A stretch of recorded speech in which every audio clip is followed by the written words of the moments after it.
Are we ready? Oh, I guess that is everyone, isn't it? Wow. Suddenly everyone is here. Except for Suddenly, Ganesh, who... everyone appeared. I don't know if Who was here Ganesh is first? using headphones. Super quick, fun I'm tidbit. still here. I'm just heating up dinner. So you can hear us? Yes. Okay. Don't let it have it. Something I didn't Oh, realize. hey, Spencer has an announcement. So I got the job at Willowwood. Yeah. Let's go. Hey. Let's go. He will be teaching English. Seventh grade English. Hey, okay. It's terrifying. Terrifying. Wait, what grade are you teaching? 7th or 8th? Seventh grade. Okay. He's joining the middle school club. Boy. The I fun fear for the future of the children of Tombola Earlier I said with a straight face, eggs is dairy. So, Oh, wow. By some Hey, classifications. that's food science. You don't have to worry about that. That's food science. Oh, goodness. I'll be back in Houston this week, so at least for a few days. So if anyone wants to hang out, I will be there. Yeah, Here. we should.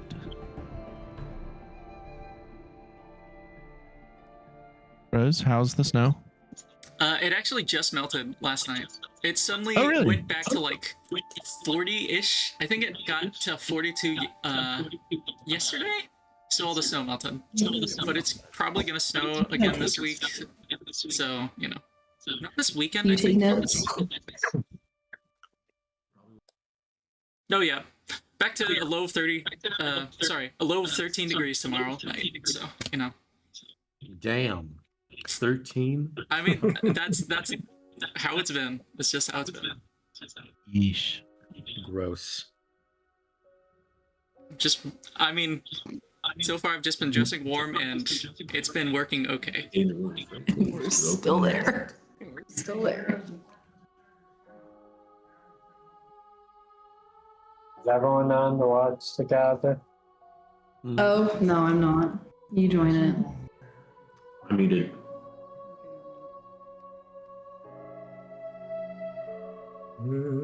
We can start. All right. Oh, I have something to mention for Spencer specifically. I've been uploading a lot of the old sessions, and pretty soon I'm pretty sure all of the ones that you were absent for should be uploaded. So, Okay. yeah. I think. I mean, I have marked yeah. which ones. I'll have to watch to get a little bit caught up on what's happened. Yeah, but No, it's we're fitting. just now going back to like the start of the campaign. Like I think session 3 just went up today, but all the more recent ones are up. But yeah, that's just an FYI. It's fitting that you have no idea. It kind of is fitting that I have no idea. It Yeah. is. But if you were ever curious as a player. Okay. I have a couple of announcements at the top of the session. I know, which is rare because I normally have nothing. But I was not aware, but they have changed the rule on long rests in 2024. You now regain all of your hit dice. So I was incorrect last session. Yeah, I was not aware of that. So everyone, I'll just say everyone should have 5 hit dice total. So I'll just say, just go ahead and give yourself back. If you used any, then maybe you can calculate the math and figure out where you should be. And if you didn't use any, you should be at full because you took a long rest. So I learned that while I was at Fort Hood. So we were there for 3 weeks, just doing nothing. We played through the entirety of the Lost Mine of Phandelver while we were there. Shoot. That's cool. And so that was one of the things that I learned. I was like, that is very new. Yeah. Yeah, it's one of those small rules changes that you don't catch until you're playing. You know what sucks? I think I knew that. I just was taking notes when we got to the part where we were talking about the hit dice, so I completely missed that. Apologies. All good. All good. I caught it now. Okay, yeah. So, and actually, Daniel, I updated your character sheet for you. So you're at 4 out of 5 hit dice left. Just because I had done it previously, so I figured I'd fix it for you. Yeah. Okay. Also, new Roll20 update. When you move your tokens, they auto measure how far you've gone. So if you move your token, it'll automatically start measuring it. Oh, that's sick. Yeah. It used to be that was something you had to hold down a button for, and I always forget which button it was. I think I put it in the freaking Q. It's Q. Oh, can you? Oh yeah. Oh God, Blandon. Please stop. He's moving. Anyway, Oh, and he's traveling that path too. That's hilarious. But yes, that is a new feature, which is nice to have. It's like a ping. It's like a pinball. It does look like pinball. That's exactly what it looks like. And all of the ruler, settings apply, as far as like broadcasting and always measuring, all that kind of stuff. And linger, you can set those, and that'll automatically make your measurement linger when you move your token. So things you can mess with. Cool. That one's out of the way. I have 2 more to go. So Adam had some feedback for the campaign, and there was a potential house rule that I wrote down and completely forgot about, which I think could be cool. So thinking about adding a crit house rule that just makes crits a little bit more worth their while. So thinking about having when you roll a crit, your regular dice for the weapon, right, or whatever ability you're using, will be max automatically, and then you just roll an additional on top of that. Yes. I like that. I like that. That applies for enemies as well. I was gonna say, wait a minute. Oh, Ah. 12. Hey, everything's got to be double-sided, Was it? Yeah. I'm a little worried about us getting hit by a crit on a spell. I was gonna say Maggie would beg to differ since I've died multiple times this campaign, and we're not even 50 sessions in. Enemies So roll a lot more die than we do. So They do. So I think that would be a thing just for y'all. okay. Then I'm But done. I'm up for balancing conversations That's cool. later on. So are Let's you see saying how it goes. Let's see if we even get that. You're Well, saying if we roll- balance it, what happens when we roll a crit fail? Shut up, Spencer. Well, crit fail has nothing to do with damage. So yeah, this is just to fix some of the randomness of rolling 2 dice. there have been some Or swingy? even the roll 1 and double it is still not always great. Yeah. I have noticed there have been a lot of combats where critical hits a lot of the time it like 1s and 2s end up getting rolled. So Yeah, I think this would be nice. Yeah, I like this idea. I literally brought it up, remembering specifically, I think Daniel had a crit and rolled like 2 2s I or was like, something. oh, 9 damage. And I was like, that's so disappointing. Yeah, because at that point it's not even a crit. Like you just did a regular hit. you know what I mean? Right. Yeah. It didn't do any more damage than you normally would. So, yeah, I think I'm down to implement that if everyone else I like is. that. Yeah. Okay. I will pop it in our house rules Oh my gosh. document that is growing quite a bit. All in I favor? just opened Roll20 and it's trying to catch up with Vitruvius moving around. Oh God. Oh God. Oh goodness. Moving around at the speed of Okay. I'm gonna put this. Something else which I Under- only remembered because I was just going back through in the first episode, the first session, we covered the house rule that I completely forgot about, which was if bloodied and you take a hit. Wait, what was it? It was just an extra circumstance for like potential lingering injury. Yeah, if you take a crit while you're in the bloody condition, you have to roll on the. I completely forgot about that, and I don't know if it's because we've not been using it or if it's just has not been relevant. I've been thinking about it. It hasn't happened. Yeah, Really? I've had Jeez. it on my head. Yeah, Okay. or in my mind.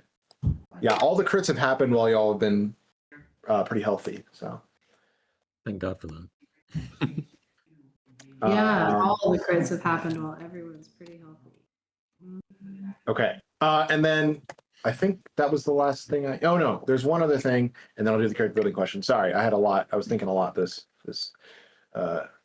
this session. So the last thing is I'm doing a small retcon because I thought about the physics and I was like, that's not consistent. When you threw that rock through the portal, it actually should not have gone through. So that was my mistake. It should have not Like bounced off. Essentially, yeah. What about the rope? Did the rope slip? The rope worked how I intended it to, but after I did that, I was like, actually, the rock, that makes no sense why the rock went through. So It's interesting. Just not enough force. That was me forgetting my own logic. So Well, because it's almost like gelatin you have to push through, right? So Makes sense. you don't know. well, I mean, like just generally, like that's kind of how it acts, right? That's what it kind of felt like. So I guess it kind of makes sense. Like if you just threw a pebble at some.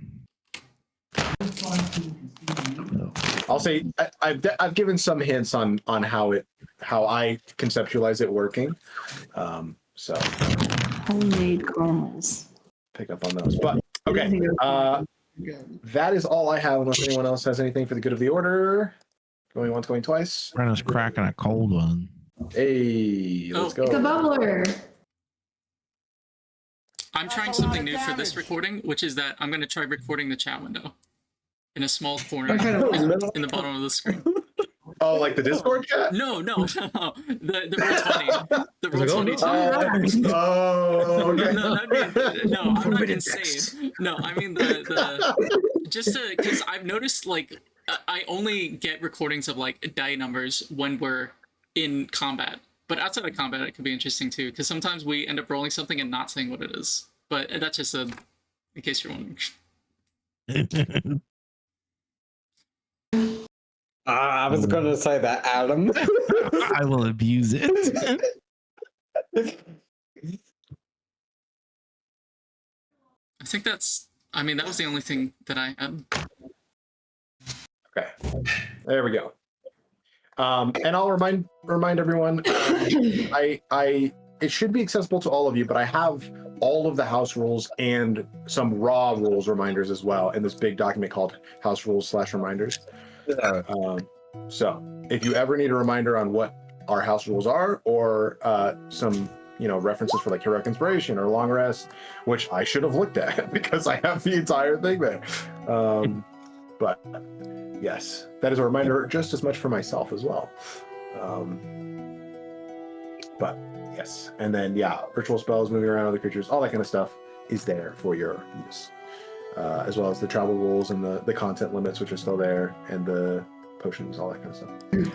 Okay, character building question for this session is: does your character tend to save or spend money? And why might that be? Where is that coming from? Huh? Do you have strict parents? Did you gamble a lot in your past and lose all your money? Why is that?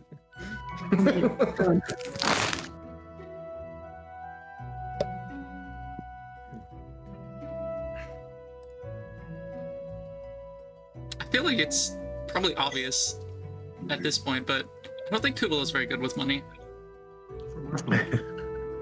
I think she is. Well, it depends on the season, but I think generally speaking, she doesn't care that much about overspending on stuff, so she is happy to do it at most opportunities. Which is funny considering the fact that she has expressed many times that she needs a lot of money. But, that's how it goes. I'll stop buying those coffees. The what? Every day, you get the coffee.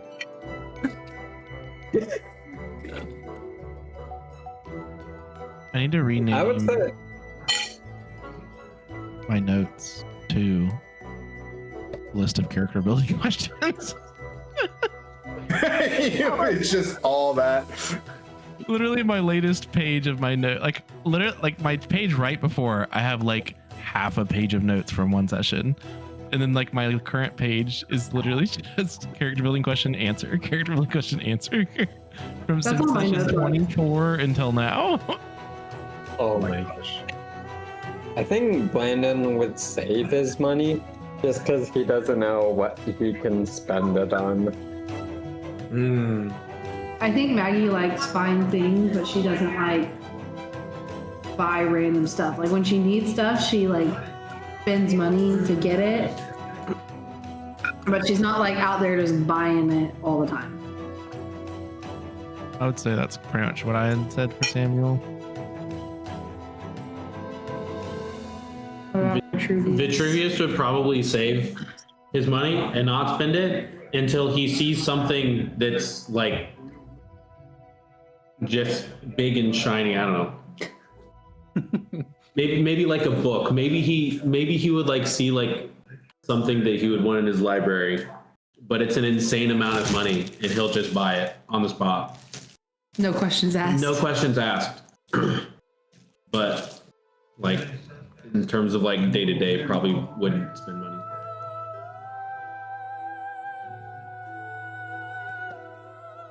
How would Gaia be with money? Or Nico, for that matter? I think we know how Gaia is a little bit. I think Gaia, well, she's never had like an abundance of money that she has now with you guys. And I think that she's never really had to rely on money before, so she's just giving it away because she doesn't have a reason to have it. That's That makes a lot of sense considering what happened one time. Yeah. No, but yeah, that tracks. A monk not being familiar. I think Nico probably similar to Maggie, where like he's accustomed to having a decent bit, but doesn't really care to spend it unless it's something that he's actually gonna like use and enjoy and like find use out of, you know. So. Makes sense. When your parents are already rich, you don't need to spend. Yeah, that's all. We got ourselves an artiste over here.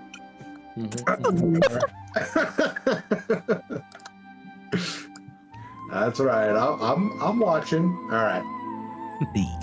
All right, y'all are slacking. We haven't had a new quote added to the intermission screen in a while. Okay. I know. Get cracking. I feel like does Vitruvius have like a lot of? Hey, Vitruvius has legs now. Okay. Does he have a lot of bracers? I just didn't feel like drawing legs, if I'm being honest. Yeah, he does. He has large gold bracers. Here, there's a quote there, Mason. No, I know. I see the daily group on. No, I've seen all of those. Trust me. That's my namesake. All right. I think we're ready to jump in, huh? Yeah. Yeah.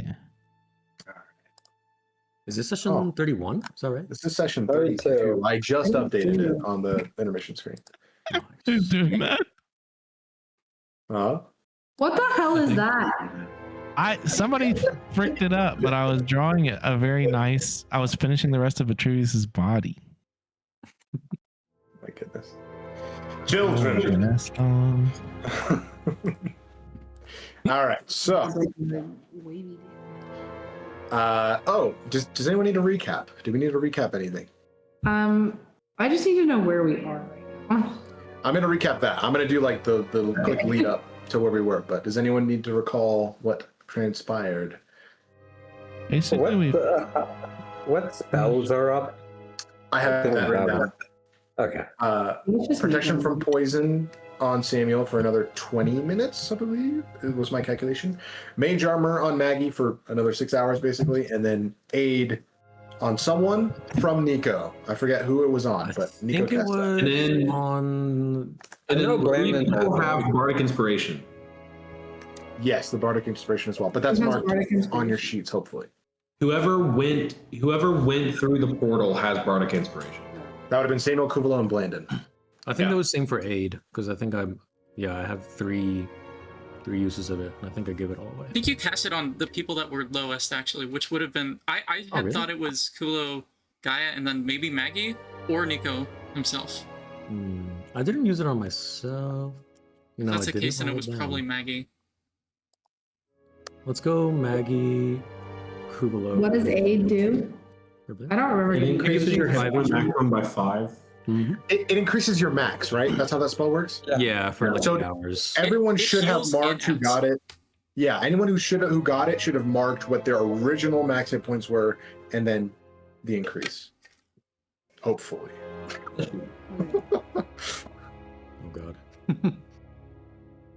Yeah. And I will say, like, make liberal use of those. I mean, I know you all have your own note sheets, but if you want something in Roll20, that's the reason I gave you all the note sheets in your journal. Everyone should have access to those. Cool. Let me know if you don't.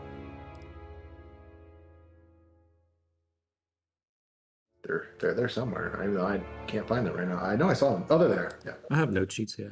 Yeah.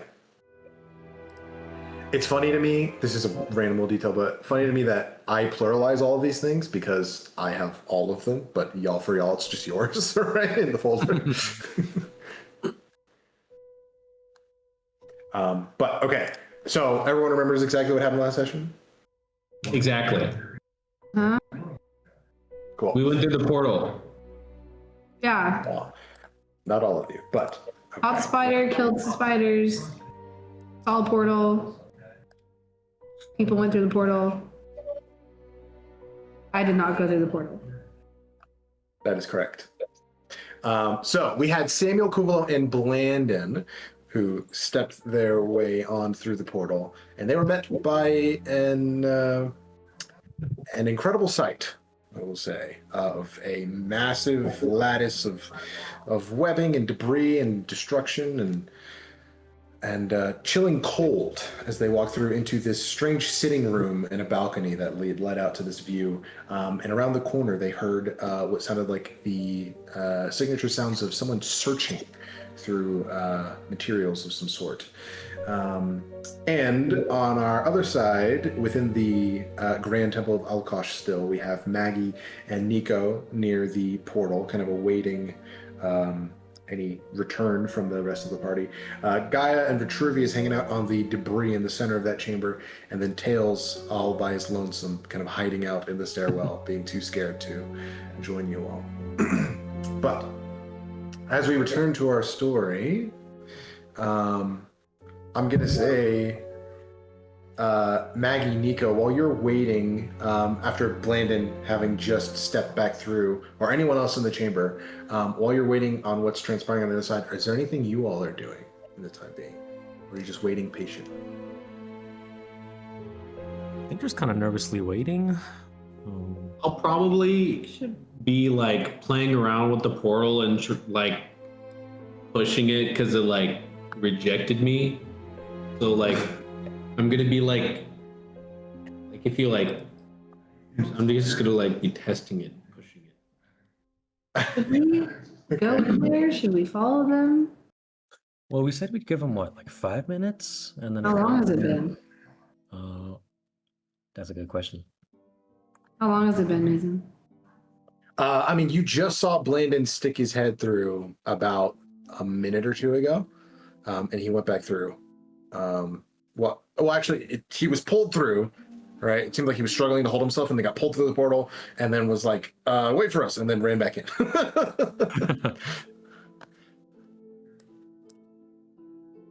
I'm also nervously looking around for that spider that got away. If there's a Okay. spider. Yeah, go and make a perception check for me. Yeah.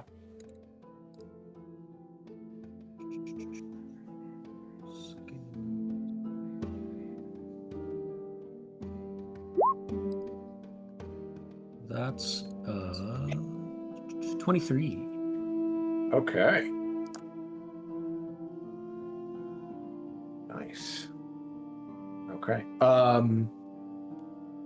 Guy, you doing anything? I'm just keeping an eye out for the spider as well. Okay, you can make a perception check as well.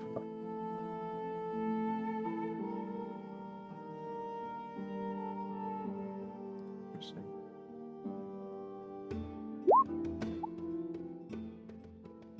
Okay, cool.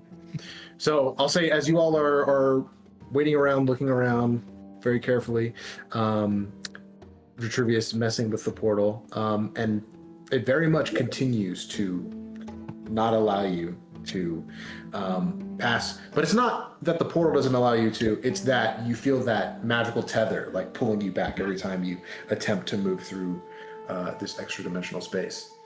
And I will say, as you all are hanging out in the chamber, Tails calls out and just goes, I'm feeling a little bit lonely over here. Would someone like to escort me? I might feel a bit safer that way. I'll go grab him. Okay. You walk over and he's just kind of like rubbing his hands together. Mushi still on his shoulder, right? Yeah. Yeah, Mushi's still on his shoulder, just like looking down, like so disappointed. And he just kind of looks over you and just goes,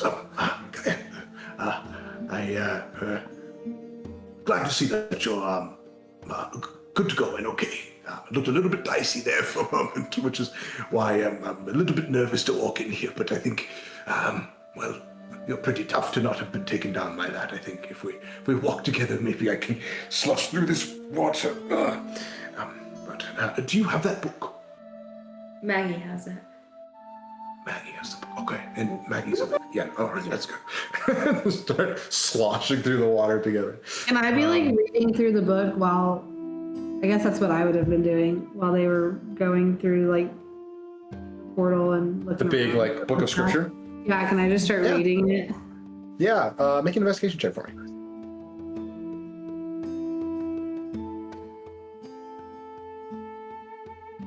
me. But I'll say just for 6. Okay. That's so a this 1. Oh, not 1. Oh, okay. So Maggie, are you trained in religion? No. No, okay. It shows in this particular moment as you start reading through it and you're like, this is the most boring shit. Like, I don't care.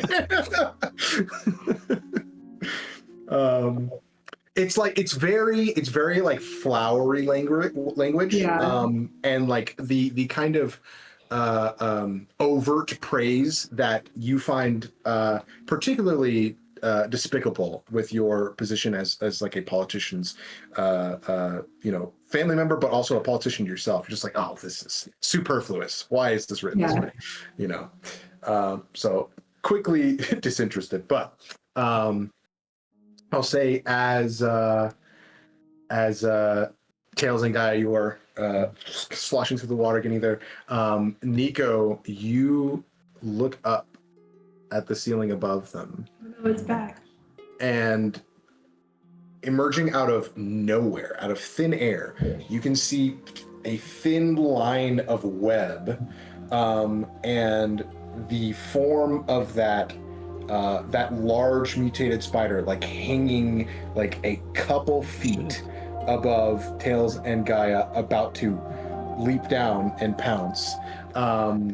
I am going to, because you rolled super high on your perception check, go ahead and give me an initiative roll and to see if you can beat the spider here. Right. Initiative is not that great.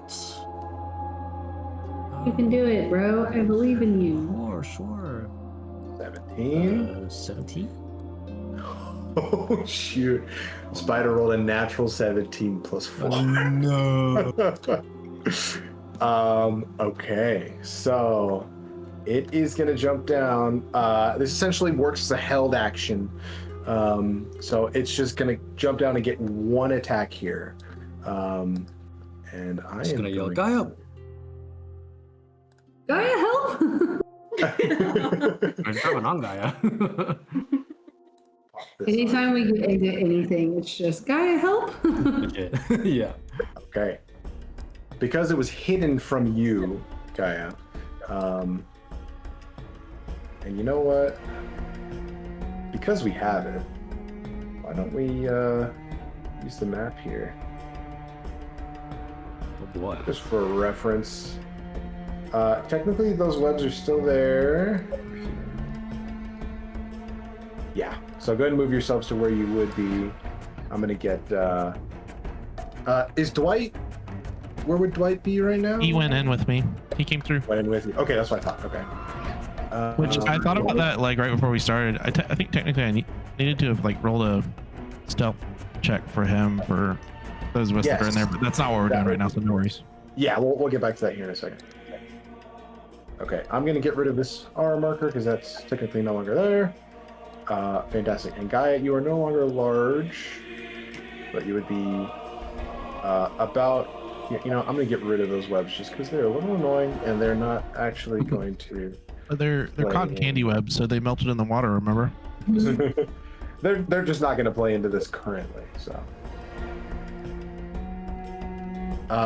Okay, so I'd say you're about here with tails. And you see the spider here.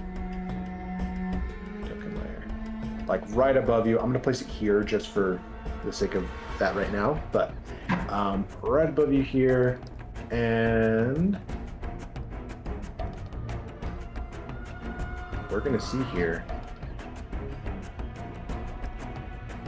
It's going to...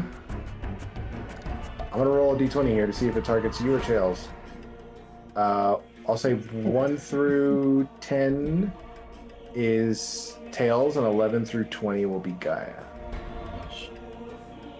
I'll roll this publicly. D20. That's Gaia. Oh. So it has advantage on this attack. That is going to be a bite attack. That is a... Wow! A 12 to hit. No. That's terrible. Nice. Let's go. Okay, so at this point, can I get everyone else to roll initiative? Nico's already on there. I'm going to add the spider on there. Everyone else who would be in this room here. Oh, I forgot to click on my token. Your initiative is... You rolled a 17, right? I rolled a 20. Yeah, it's in here. Unless you did not see it. Hell See yeah. it on my screen now. Okay, I'll delete you and add you back.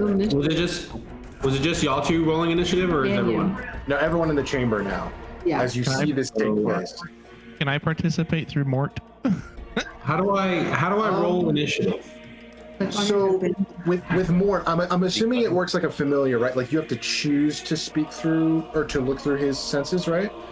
I can't look But- through his senses. No, can't. it's like, can he just like Oh yeah, Mort would absolutely. Okay, I get what you party? mean. Like, can he Yeah, just jump in and? Absolutely, He's a yeah, he would badass. absolutely He's help. intelligent. Like, Yeah, no, sorry, I thought you were saying like you, Samuel, like utilize. no. Like, he would just act on Like, his own here. can he just yeah. jump in the fight? Yeah, absolutely. He's just as smart as Grog. I mean, Okay, Nico, can you see yourself now? Yes, I can. Okay, fantastic. Okay, is that everyone in? Maggie, Nico, Gaia, Vitruvius? Okay, so hanging suspended, the spider goes up first on the initiative order. Suspended here from this web, it is actually, I think it's going to drop down because it is attempted to get the drop on you and is going all in. So unfortunately, Gaia, it's going to take 2 more bite attacks at you. They are no longer at advantage, though.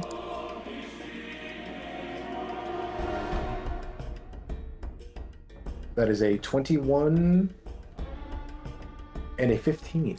They both hit. Both hit? Yeah. Okay.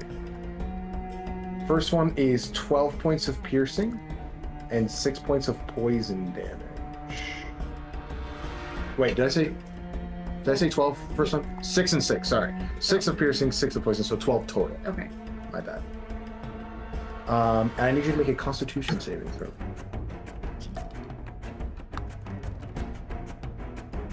well, I'm actually just a druid. 12. That is unfortunately a failure. You are poisoned. You have the poison condition. Oh boy. Pull this up here. Did we make But, a barbarian pact or a cleric pact? I think we agreed it would be Barbarian either. Okay. And then the second hit is only 9 points of damage, 6 of piercing, and 3 of poison. Although, I think you don't have any resistances to those, right? So that's just 9 total. Jeez. Okay. What's the hell part? And that, it is going to then... It has a decent amount of movement here. I think it is going to attempt to move away from you. So you will get an attack of opportunity Okay. as it moves. I think it's actually going to go and climb this pillar here. I think that deserves a. That's a lot of damage. I'm not kidding. I forgot. So I'm going to say it is about 15 feet up on this pillar here. Doing kind of a hit and run tactic here. Actually, it has the ability. No, it's going to stay there for a little bit because it's got its legendary actions. It's chilling. I think it was right here. I think that worked. Yeah. So, will not move yet, but it's going to be right there. Okay. Next up, Maggie. You said I'd give him an attack. Oh yes, sorry. Well, no, it didn't move. So actually, okay. sorry. Then. Yeah. All right, Maggie, you're up. Okay, I'm gonna use spiritual weapon. Uh-huh. And well, he was 55 feet. Did you move him? Okay, then he must have been there. That's my bad. I was like, I just looked. Call him out. Call him out. It's like, what the heck? Appreciate the reminder. I was like, I literally just checked this for this spell. Okay, I'm gonna use spiritual weapon to attack him. I don't use this often, so I cast it and I have to attack. Or You it's an don't automatic have hit. to, but it does get an attack as soon as you summon it. So yeah, Okay, so but I have to roll the attack is what I mean. it is a Yes. what's it called? Melee spell attack. Exactly. I couldn't remember the name. Does an 18 hit? 18. Oh wait, that's No. not. That's Gaia. Hold on. Sorry. Where's the sword? I have? 16. Here we go. Master sword. A 16 to hit. That is going to hit. Okay. Let me show the AC there, so we all have access to it there. And then I'm going to give you access to this this little sword here, so you can move it.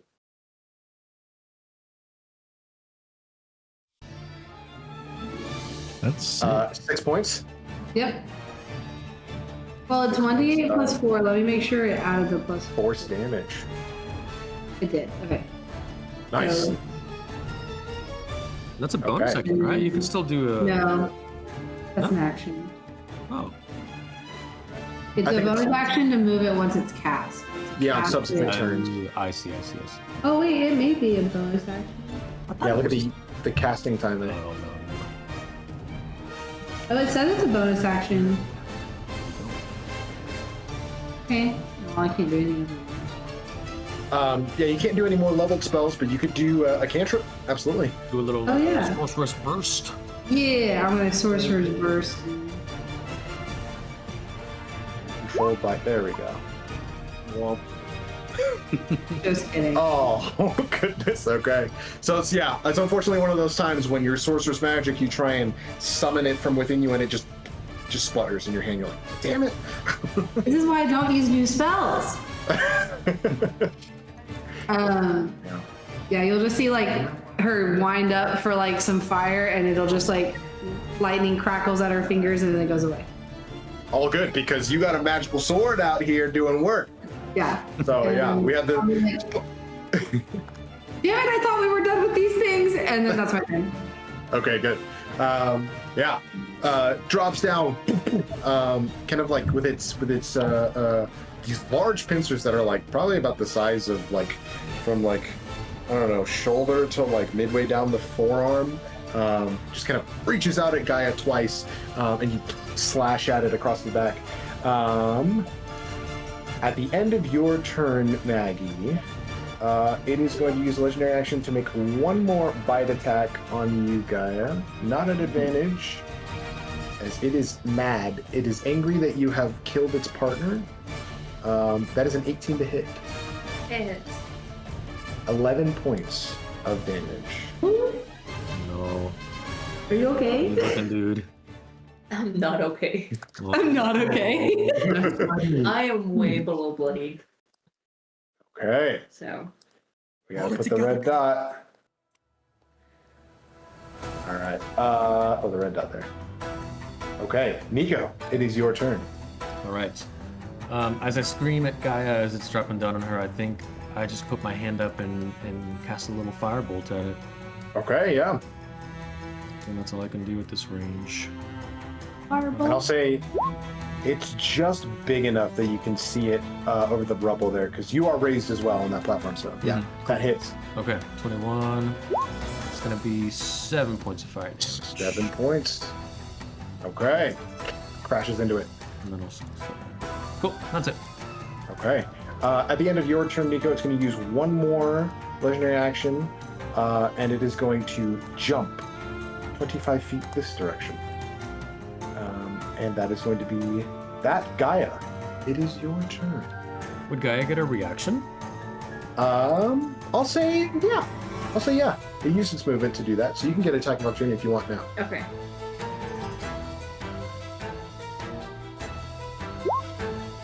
Oh, great. Oh no. Oh man. Unfortunately, it's just it rushed you, and you were so surprised by it, like a lot of damage at once. Like it took a couple bites at you. You can see your robes were already, or your clothing was already tattered from the journey here and the fights you've been in, and there are a couple new holes in it as there's kind of blood gushing from new wounds, and you're just kind of winded and poisoned. So actually, that should have been a disadvantage, but it already did not hit. So, Okay. but yes, as the poison condition, all ability checks are at disadvantage. Double checking. I think that's all. But let me pull up my DM screen here. I don't know if it's too late, but shit. Would I have been able to give her my inspiration for her to re-roll that attack? The attack? Yeah. So I'll say we'll treat it like this. I'll say that. Let me reread heroic inspiration just to make sure. It says. Experience to reroll any die immediately after you must use the new roll. So I'll say one more dice roll. Well, that just kind of turns it into a straight roll, though. I'd say she'd probably have to roll a disadvantage again. Okay. Do you want to take that chance, Gaia? I think not. Okay. Maybe save it for something else. Yeah. All right. Okay. So poison, yeah, you just have disadvantage on all attacks and ability checks. Okay. I say just, but Just. Okay. unless who has the perioptic health? It's not you, right? You know. No, Magia. I have it. Let me see how far it is.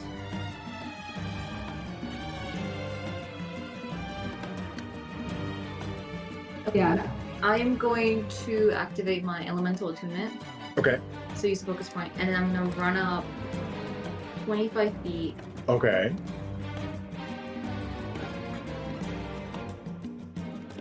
So Gaia bloodied is running up here to throw down with this spider.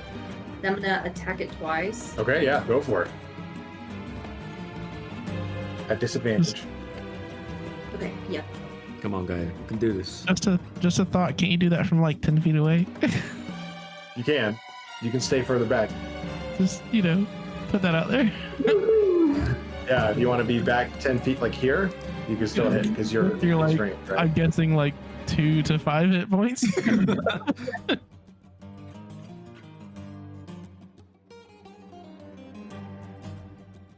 Yo, Maggie, do you have Revivify? Run. Wow. 22 disadvantage. Wow, that'll hit. Yeah. Holy shit. Dang. 4 points. What kind of damage do you want? Fire. Fire. 4 points of fire damage. 14 just misses, unfortunately. Okay. So 2 fiery punches its way. You still have some more movement and bonus action. I will. Well, let's check. And I would encourage some self-preservation here. I am just going to disengage. Okay. You actually don't need to because you're not within melee of it, so you can step away for free. Yeah. Okay. So I'll attack it one more time then. Okay, so bonus action attack. Cool. Yes. At disadvantage. You're rolling high. Yeah, that'll miss. I will actually move back to Tails. Okay. Go for it. I think that's well within your movement abilities. All right. Will that be your turn? Yeah, that's it. Okay. Vitruvius, it is your turn with Mort on deck. I'm going to, with my fly speed, because I can do that. Is this a elevated pillar? Where? Sorry, can you ping? It is elevated rubble. I'll say it's about 15 feet. I'll say it's about 15 feet at its highest point. Yeah. Okay. Which it would be this rock here. Would I be able to get up there? I might be able to get What's your movement speed? triangles. I have a 30-foot fly speed. I say you're just barely too low to get up on top of this rock. Okay. But you could get like around the edge here. Okay, I'll get to there. Okay. Up 10 feet in the air. You want to be okay? So I'll say you're behind the rubble right now. I'll give you half cover on that. Okay, and I'm going to hit him with a starry wisp. Okay. Go for it. And I'll also add, Vitruvius, I don't think you have been present for any battles where Gaia has been bloodied a single time. Nope. But in this moment, you can feel it within the ring as well. But you get a magical pulse that signals to you that your wearer is in grave danger. Yeah. Okay. Yeah, I cannot get to her on this turn. Mm-hmm. All good. Let's see the starry wisp. So yeah, we'll throw a starry wisp. See what happens. Automatic. 21 to hit. That hits, yeah. Damage. 13. 13 points. That's radiant pretty damage. good. Slams into it. What does that starry wisp look like, would you say? It's probably a blue kind of mote that looks like a sparkler. You know how when you light a sparkler, it has the sparkles? It looks like that, but it's blue as it flies through. Hell yeah. And impacts. Slams into it. It kind of slides back a little bit on the broken pillar there. Anything else? That's it. Okay. It is Mort's turn as he sees another snack. Indeed. So I was trying to. I forget who did the killing blow on the big one, but anyway. I was trying to map it out. I think he will do a running jump leap off of the altar essentially. Mm-hmm. And then he should be able to kind of run around this way. His speed is 60, so. I mean, if straight line, you can get there easily. So. Yeah. And how much higher is the spider from him? Like right there. It's about 10 feet. That's easy. Okay. With more size, you can reach from there. Yeah. Yeah. And just he just has the one. I mean, it's good, but just the one attack. Well, unfortunately, a little too low. Oops! I just rolled the damage anyway. Sorry. All good. All good. Disregard. That's all he's got. All right. This hoarse roar rips out from Mort as he splashes through the water towards the spider. Doesn't connect, but absolutely a threat. Excuse me. Seeing this new threat approach, the spider's absolutely gonna fight back here. So it's gonna make 2 bite attacks on Mort here. That's fine. That is going to be a 16 and a 23 to hit. Those will both hit. Okay. First one is going to be 4 points of piercing and 6 points of poison. I don't know if poison has any specific things for Mort. No, I think he's doesn't have any resistances or anything. Cool. So 10 points of damage total. Second one is going to be 11 points exactly. Oh no. And just like that, literally. More. He just like classic I don't know, like Percy Jackson, like he just like crumbles into dust and and then like cotton candy and water, like I said earlier, but literally just like disappears in the water. A little murky cloud in the water and he's gone. Gotcha. There's a little doggy yelp. Poor Mort. But took some attacks that could have been dangerous for some of the other people in this chamber. I will say Nico, Maggie, and Vitruvius, give me insight checks real quick. Oh. Actually, I'll say insight or nature. Insight or what? Insight or nature. Tails make one too.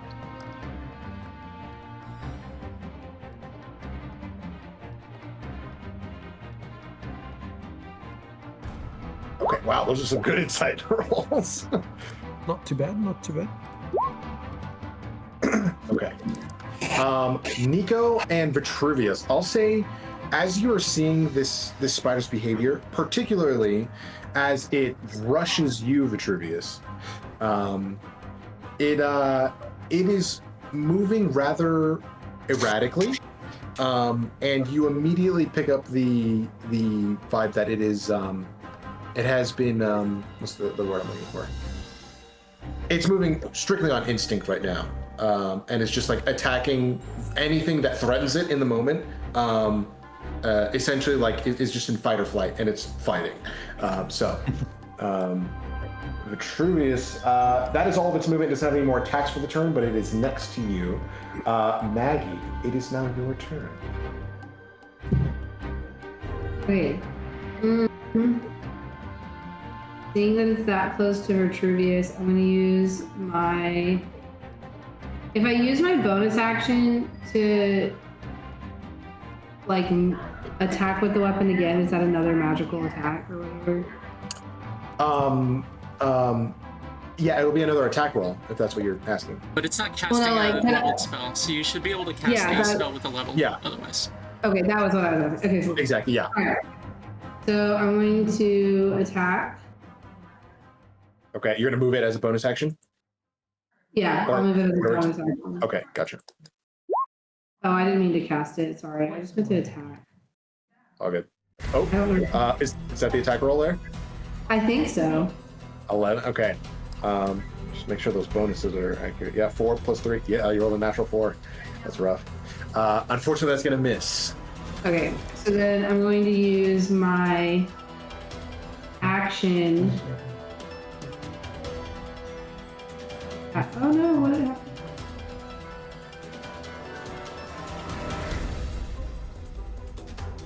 I'm going to cast the Scorcher spell.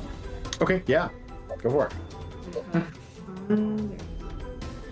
Okay, so he has to roll a dex. He has to beat a dex 15. I'll point out, it casts in a straight line, so Vitruvius would also be in danger if you were to cast it from where you're standing. I'll move. I was trying to get my screen back up. Yeah, you can do it off to the side. If you do it slightly further to the right, you won't hit him. Yeah, like right there. Yeah. Yeah, that's fine. Okay. Dex save is a 14. So it fails. And you don't have your sorcerer mode on right now, right? So it's not up 1. No, it's not. Okay. Yeah, go ahead and give me damage. That's 20 points of damage. Ain't no freaking way. Oh my god. Holy crap. Wait, what's the +4 coming from? I don't know. Is that in the spell? Oh, I'm just wondering because normally spells don't have bonuses like that. What spell is that? It says 3. I don't know. It just says damage type 3d8 plus 4. Yeah, a creature takes 3d8 fire damage on a failed save. So that plus 4, I think, is a charisma bonus that shouldn't be added. Do you have your sorcerer mode active on your sheet right now? Is that what's adding the No. damage? And that's not what it would do anyway. We can subtract the Yeah, so 16, I think, should be the 16 total. would be the total. Yeah, but still, a nice hit. Exactly, yeah. Large gout of flame here, and this big old spider is bloodied currently. And actually, hold on, let's see.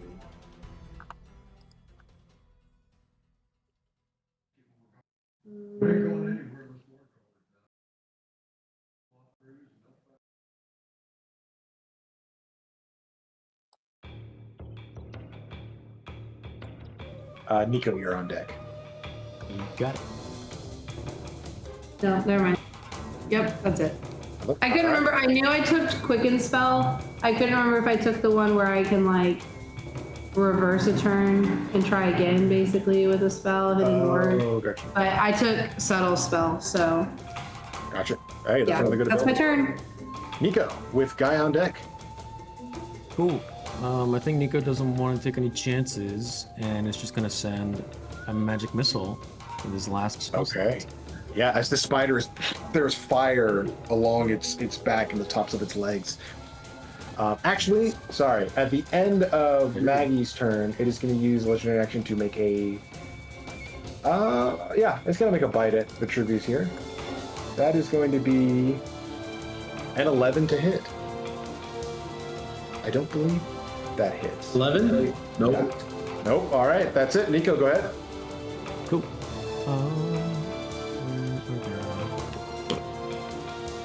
Magic missile. Number 1. Number 2. And number 3. Hey, some good Right. damage rolls. Not too bad.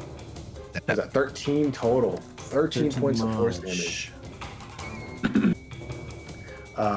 They slam into it. I think at this point, 2 of the 8 legs are like kind of buckled and kind of snapped. I think broken in this moment as these magic missiles slam into them. The magical force,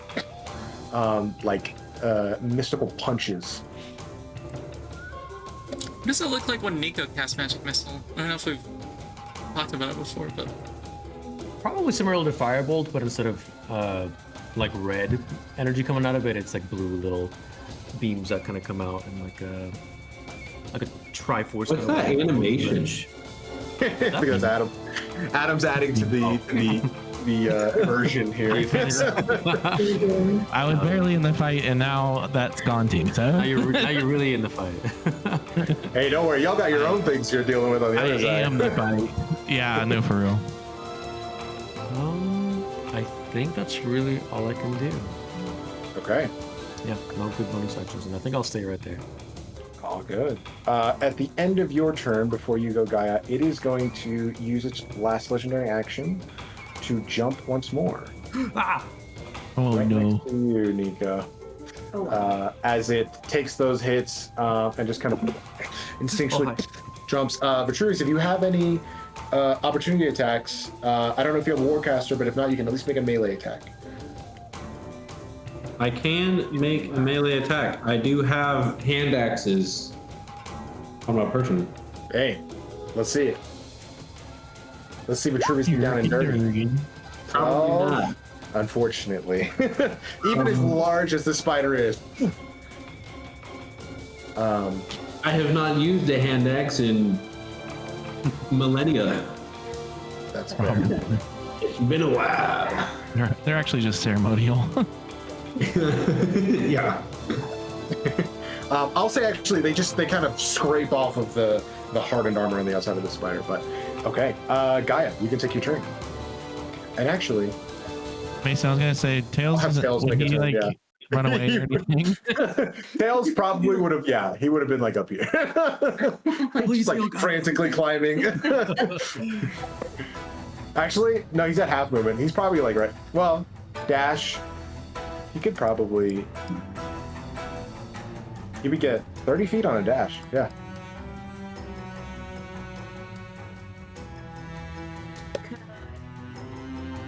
Step of the wind? Yes. Yeah. To move right there.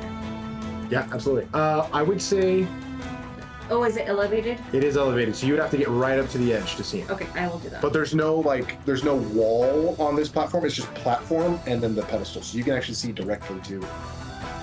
Well, yeah, if that's the case, no, you can stay there and still hit him. Yeah, I'll say that. Okay. So yes, so I am going to look there.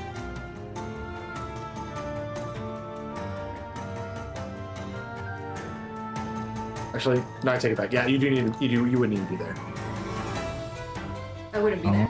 or you would need to be there. Oh, I Yeah. would need The old Multisanti pincer move.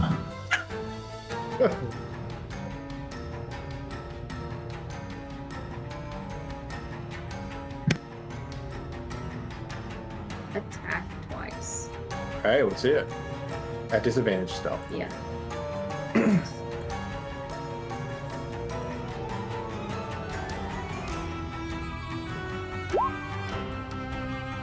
13 just misses by 2. One more. Ooh. Yeah. No, it's rough. I mean, rolling with disadvantage, it's tough. So I'll say, yeah, the angle's a little tough, and you kind of hit the edge of the wall there, and one just kind of goes a little bit high. So I still have movement for my step of the one. Still So do have I'm gonna move, but let me see how much movement I have. Okay, so you 60.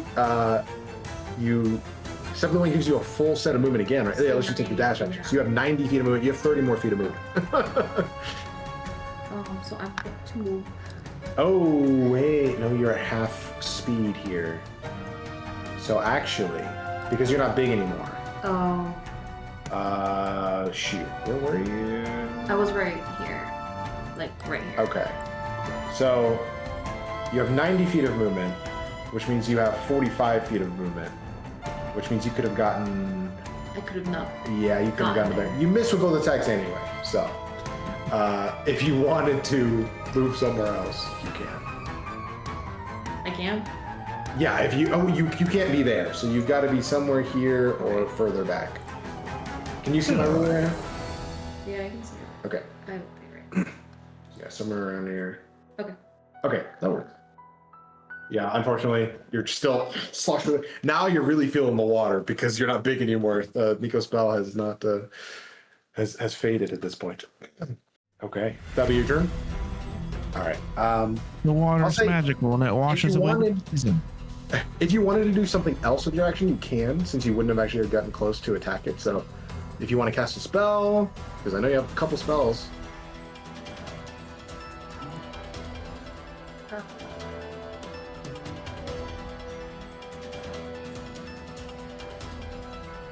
Also, I just have to ask, you don't have a healing potion? I do not. Okay, I cool. still have cast resistance Cool. on myself. You're gonna what? I just wanted to be Cast sure. resistance on myself. Okay, It's what, okay. The bard is next. Don't worry about it. what are you resisting? Yeah. Poison. Okay, resistance against poison damage. Nice. Alright. So you cast that. That spell requires concentration. Does it say concentration on it? Let me see. Yeah.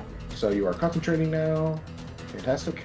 Okay. Well, that lasts until you take damage, so that's sick. Yeah. No, it's great. That's it. Okay. Vitruvius, you are up. I will. Oh, Is Gaia the avatar? I will fly down. Fly down to Gaia. Actually, I'll go there. And she's gonna get a 3rd level, I believe, Cure Wounds. Okay. Nice. Thank God you have spell slots, because the rest of us are like taps. Yeah. For Whoa. 33 healing. Wait, is that? Do you even have 33 hit points? Holy hell. Wait, Here's your effect. Bro, healing got hell There's- buffed in 2024. is that accurate? 3rd level cure wounds is 68. Yep. Yeah, because it's 2 per level. Holy shit, that's fantastic. That's Also, wild. you rolled so well. That's Yeah. 4, 5, 5, 2, 5. Yeah, each level increases by 2d8. Damn. Wow. Yeah, no. I do think the cure wounds was changed from 2014 to 2024. Possibly. Yeah. Because They did say they buffed it. Yeah, they buffed healing. it is It was 1d8 good now. Yeah, it's like double good. Holy shit. And I think, Also- yeah, I think I remember them talking about it. Like, they were like, if you use your turn for healing, they want it to count for, so. Which I like that. Also, I rolled pretty good. Oh yeah. Yeah, no, you rolled very well. Okay, Yeah, so it that's used your to be- action. It used to be 1d8 plus your spellcasting modifier, and then 1d8 for every higher level. Now it's just They 2d8. literally doubled it. Doubled it. Yep. Yeah. Yeah. Yeah. Hey, I'm for it. Word. And now healing potions are measly. Like, don't use Well, them. But they don't take spell slots, right? So If you're in a pinch. Yeah. So I use probably 10 plus 10, 20. I'll stay there. Okay. And actually, you weren't originally part of this boss battle, right? I was not. No. Okay. So this is your first look at the map. I just realized you haven't seen this. Yeah. I see that sword over there. Can I go pick it up? That's Maggie's spiritual weapon. You can attempt to pick it up if you'd like. No, that's all right. That's all right. That's my turn. Okay. Great turn. It is the spider's turn. And having found a new target, Nico, it is going to attempt to rain down some bites on you as it's looking real rough, but it's also looking real angry. You can see all of the limbs are tensed as it lashes out at you twice and clangs off of your armor 2 times in a row. Nice. And that is very frustrating for it.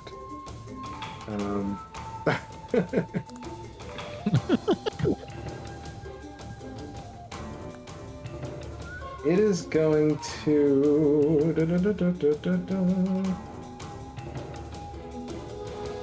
The afterlife, very shortly. It's going to try to... It's going to climb up this wall here. You would get an attack of opportunity, Nico. I will punch it with my gauntlets. Punch it with the gauntlets. It's an 18 to hit. 18 will hit. And it'll be 5 thunder damage. 5 points of thunder damage.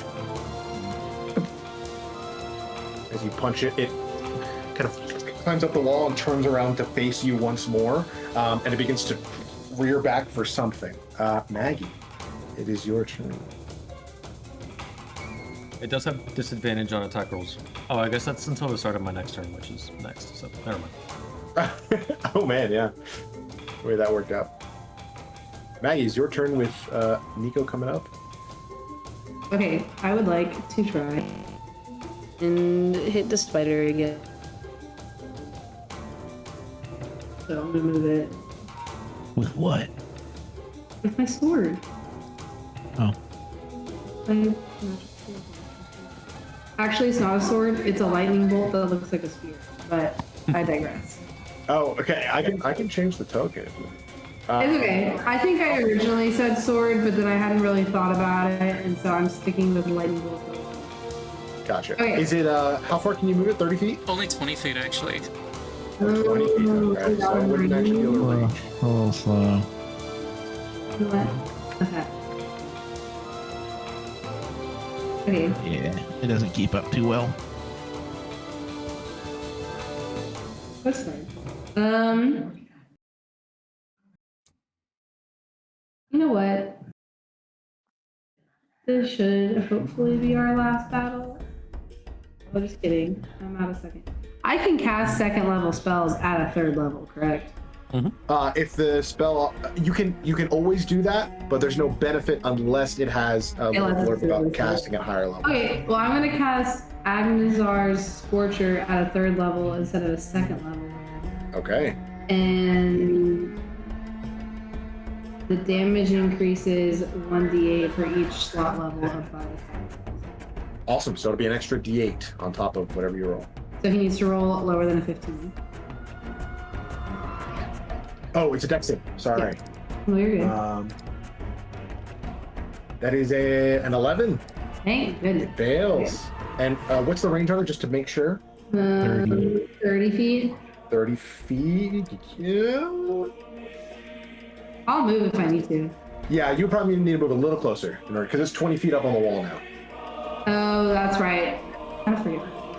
Okay. All good. That's what that green bar is for. Where do can I get it from here? If I stand here, can I get it? You would have to make an athletics check to crawl over the pedestal, or you could Can I go run around it? Yeah, you can run around. Yeah. Just, I was looking at your. Yeah, no, it's not a big deal.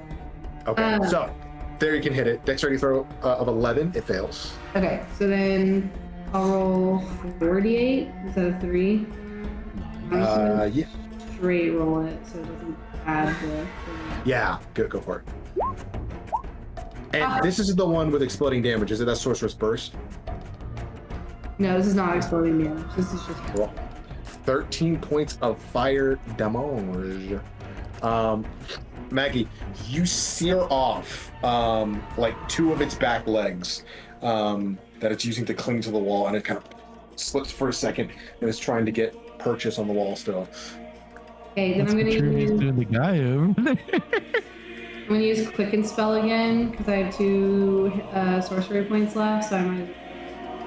Okay. Use it to cast Sorcerer's Burst. Let's see it. Let's see it. Hopefully it doesn't. 13? 13 unfortunately misses. Do I have anything? People have inspiration if they want to use it on this. Mr. Bardman. Actually, who got the bardic inspiration? I think it was just the people who went through the I pool. think it's the people on the other side. It's just the people on the other. Can you bardic inspiration me on the fly? It's not how that works. Then. Can I They buffed it, but not that much. How Can I close share is this mine? spider? What'd you say? How close is the spider to death? It's looking real rough. I'll use my Give me some inspiration. inspiration. Okay, so Ganesh is giving you his inspiration. Okay, So go ahead and I just roll one more again. time. One reroll. 20. That'll hit.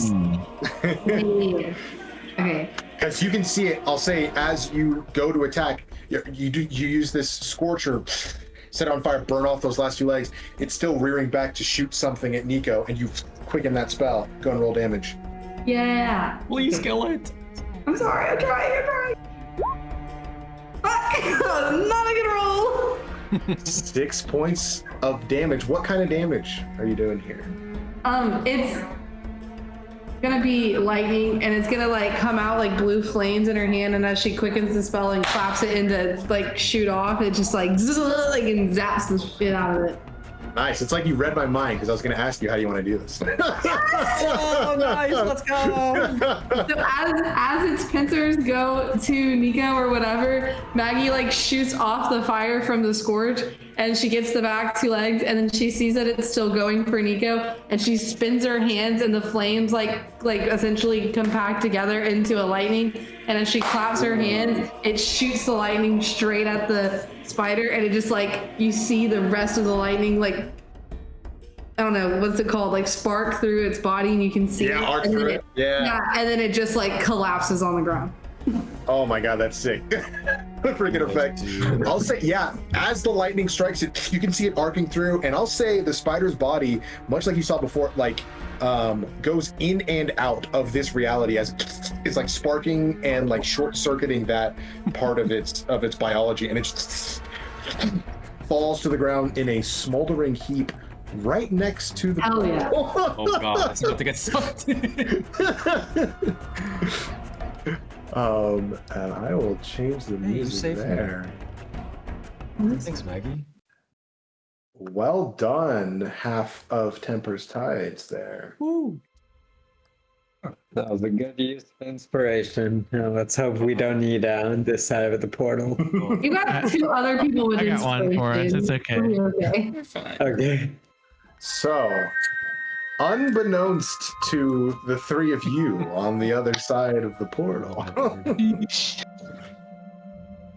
While a hectic battle goes on the other side, the three of you have a different energy in the chamber here, as you all are trying to remain as quiet as possible. While I'm thinking about it, go ahead and give me that stealth check for Dwight. Oh yeah. Come on, Mr. Bones. Don't let us down. Can I do an actual? Oh, he has a bonus to stealth. Oh. Oh, he enjoys ambushing people in the swamp. So. Yeah. 14. 14. Okay. And I think like the average roll for you all was like a 15 or something around there. It was pretty. Samuel rolled. It was kind of low. A 14. Samuel rolled an 18. I rolled a 14. Blandon rolled a 10, if I recall correctly. Oh, was it that low? Okay. It was not bad, considering two of the people were rolling at disadvantage. That's fair. I guess I should. Let me scroll back and see if I can. I'm already like almost there. Yeah, I found it. Okay. I rolled a 16, Yeah. and the other two were exactly as I said. Okay. So 10, 16, cool. 18, 14. So not bad. Not terrible rolls. I need to stop looking at the intermission screen. This is too... Okay. It's so good. I don't know who did the Samuel, whatever the hell that is, but The little Maggie token is cracking me up. I just saw it. Incredible. Okay, fantastic. So, as you all are sneaking around the corner here, Kuuvalo's image was already like a whole person, so I added feet because I didn't know what else to do. That's pretty funny. Big old feet. It's canon now. Kuuvalo has giant feet.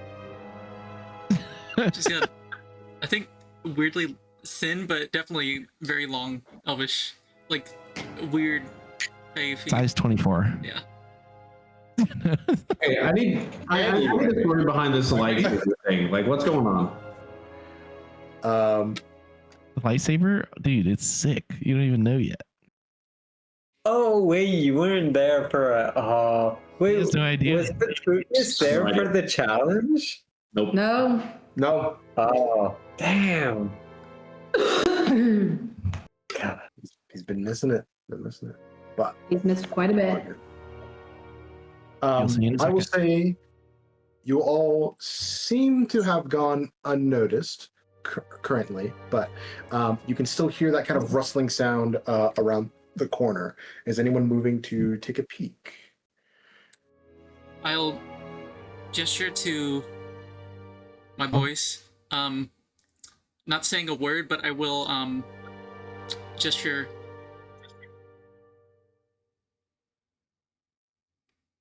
I'm gonna shake my head, and then I'm gonna go invisible. Okay. I forgot you could do that. Yes. I hardly ever get a chance to do it, so I really want to use that Right. now. So I will remind us, because it has changed and become a little bit more convoluted. The invisible condition currently. If you have to roll initiative, you'll have advantage. Any effects that require targets to see you do not work. All of your equipment is concealed, all that kind of stuff. And attack rolls against you have disadvantage, and your attack rolls have advantage. However, it does not give you advantage on stealth checks. It is still normal stealth.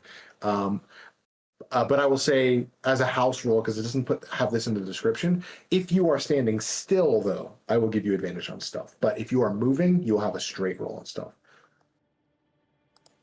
And even for you, even a straight roll would be or even getting advantage would give you a straight roll anyway because you're disadvantaged. But regardless, I really just want to use it for the benefit of being able to maybe try to slowly, quietly walk around the corner without being seen. Okay, yeah. And see what we are hearing around the corner. Okay. Go ahead and make a perception check for me. I'll carry forward your stealth, which was, I think, a 14? 18, Samuel. Samuel, 18. Okay, fantastic. Yep.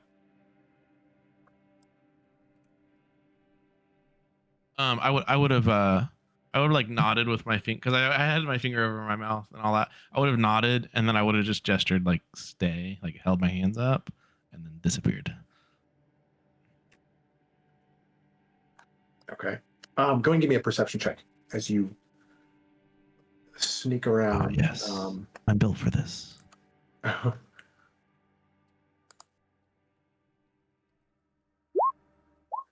16. Okay.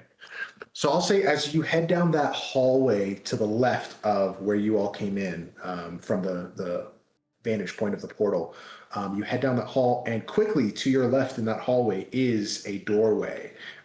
It's an open arch currently, and you kind of look around the edge, still taking the caution, even though you logically know you're invisible, no one can see you, but still not wanting to fully expose yourself in the doorway. And I'll say, as you look around the corner, you can see a lone figure in what looks to be ragged clothing, hunching over a medium-sized chest, frantically throwing items over their shoulder while constantly glancing about the room. You watch as they glance back towards you for a second and like look directly where you are, but don't seem to see anything. And as they do so, I'll say you get a glimpse of a quick vision of what their countenance looks like. You can see a slim figure in the face, gaunt features, large ears that extend sideways from their head. You can see olive skin with multiple kind of, at a quick glance, but with a 16, you can see multiple patches of like discoloration, like dark spots across the skin, ragged travel clothing. And I will say they glance back at you for that moment. You get that look, and you can see though where they are glancing the most is to the only other exit in the room, which would be to the left from your point of view. There is a large archway on that western side, which seems to be seemingly overgrown with a collection of greenery that is extremely out of place in this chamber. But the thing that gives you pause is the object that is swaying violently at their side as they are rummaging through this chest. And hanging from a small chain on the right side of their belt appears to be a severed head, and it's talking. You can hear a voice escape from it. I'm pretty certain you won't find it here. And you can see the individual. Oh, we got.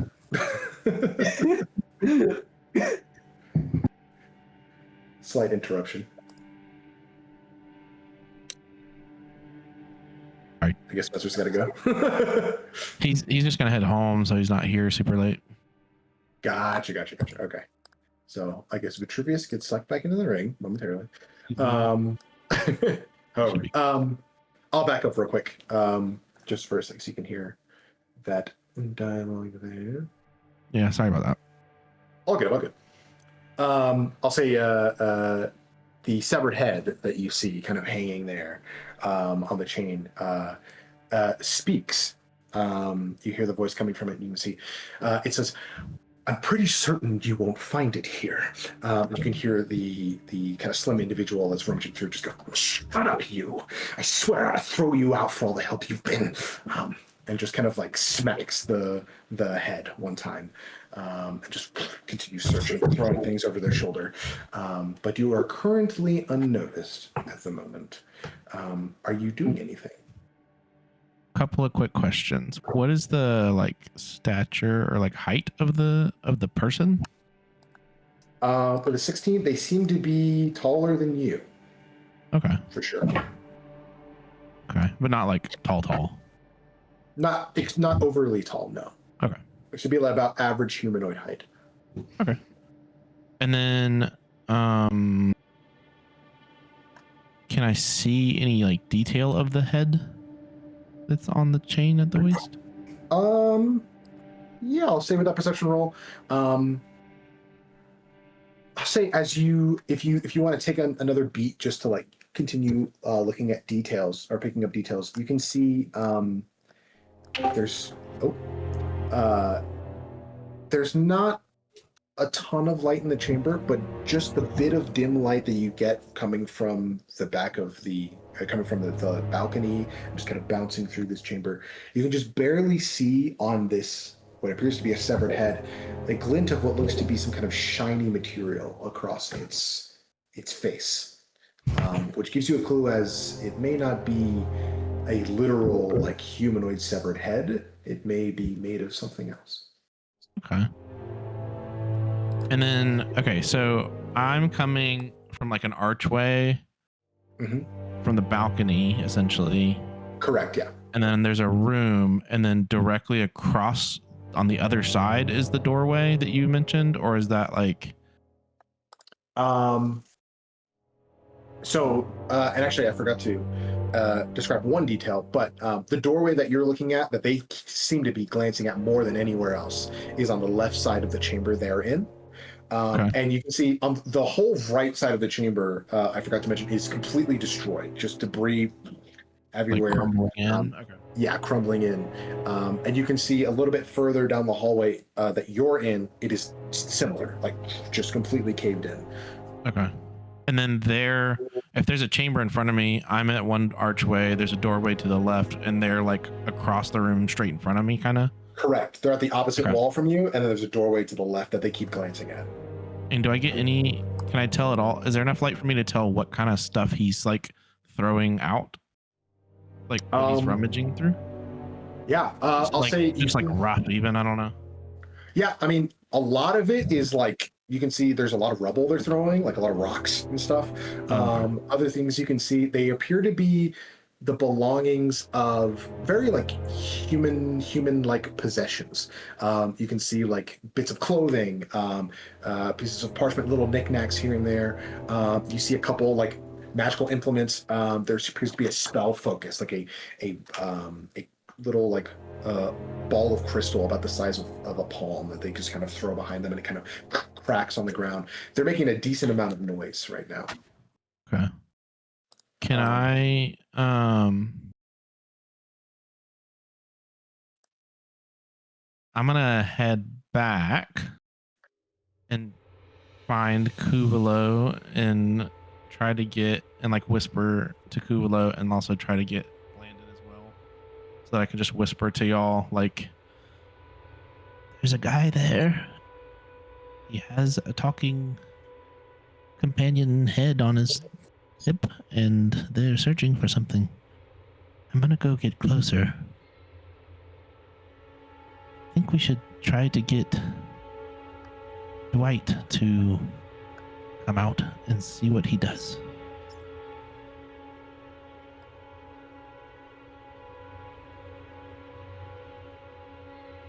I think Kuuvalo would look very focused for a moment. I reach up and try, like, so that we can be quiet. I reach up and try to like grab like their shoulders and like huddle us together so that we're like face to face, really quiet, whispering to each other. Okay. I'll say the like dim like but present like burning glow of Kuuvalo's like eyes, which I forget what color, but the distinctive shade they would have in summer. They probably look very interested. Could I try and make an Arcana check to? I'm trying to think if Kuuvalo would like have any immediate thoughts of severed head talking. You can make an Arcana check if you'd like. I also love the thought of, meanwhile, Gaia's getting bitten by a spider 3 times. Literally. Oh my gosh. Once again. Blandon's just thinking, what the fuck? 13 on a natural 3. 13. From what Samuel's subscribing, there's a severed head talking. That is strange. I mean, Kuuvalo doesn't respond, she'll just nod. But I'll also say, I mean, a detail you're very aware of, you're not where you were before, so you have no idea what the rules are here, what's going on. I think she'll look at Blandon. see if he has any reaction. He's just bewildered. He's like, huh? Head? How big is the room? Like, how far across is he from like the archway that we would enter? Only about 15 feet. It's a small chamber. Okay, perfect. Sorry for a clarification. The room we entered the rift through is a sitting chamber that opens to a balcony. Correct. The balcony's directly across. And Samuel went to a hallway to our which direction? From rift. Your perspective at the portal, left. So he went and then around the corner back. Yeah, towards Okay. So and past that towards point, where you came. continuing down the left hallway, on the left side of it, most of it is destroyed. Yes. Yeah. It seems like if Samuel were to continue down the same hallway he did, it's caved in like another 10 feet down, which seems to continue into the chamber on the right side. Okay. Where Samuel was looking at. Not that Kuuvalo would know. She's not seeing anything except the hallway. But okay. Yeah. But I want you all to have a good view of what it looks like. Yeah. I will say, as you all are huddled here, kind of talking amongst yourselves, you do, Samuel, going off of your previous perception check, you hear that same voice as you recognize as the severed head was talking earlier, speak up and just go, by the way, I think I hear something from around the corner. It sounds like there may be some individuals out there. Hello? Hello? I would really like to be rid of the company of the... You suddenly hear like a muffled voice trying to talk through. Those long ass eyebrows are definitely shooting up. I'm gonna just whisper it, like, because you can't see me. I'm just gonna very quickly be like, follow my lead. And then stay here. And then I am going to try to sneak through the room that they're in and go to the other doorway. Okay.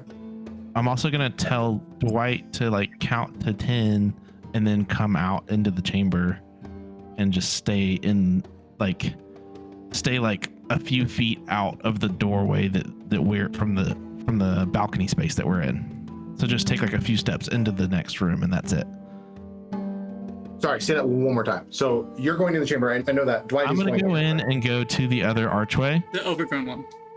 For the other door room. Okay. Yep. It's like the other room, the other way out of the room that this person is in. And then Dwight is going to wait like 10 seconds or so for me to be able to cross the room and get over there really fast. And then come out and like step out into the room. Gotcha. Okay, I see what you mean. I think Kuuvalo would wait a moment. Samuel's invisible, but asked for us to follow his lead. So I think she'd just look at Blandon. And then reach out a hand to grab him by the shoulder and prepare to follow a lead.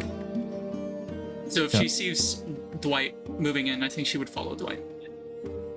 But Dwight basically just like barely enters the room and then stops. So he's not like charging in. Okay, gotcha. But you want to enter first. I want to be able to get through and basically try to get across to block the other doorway. Okay, so give me. Well, I will say that the other doorway is already blocked, like overgrown, like I mean covered with vines. It is. Oh, it is blocked. Yeah. If I was the other way that, because I thought you said that they kept looking at that as like another exit. Well, they're looking at it, and it is currently covered. And I'll say, in this moment, Samuel, you think, wait, what if they're not trying to escape? What if they're trying to keep something else from coming in?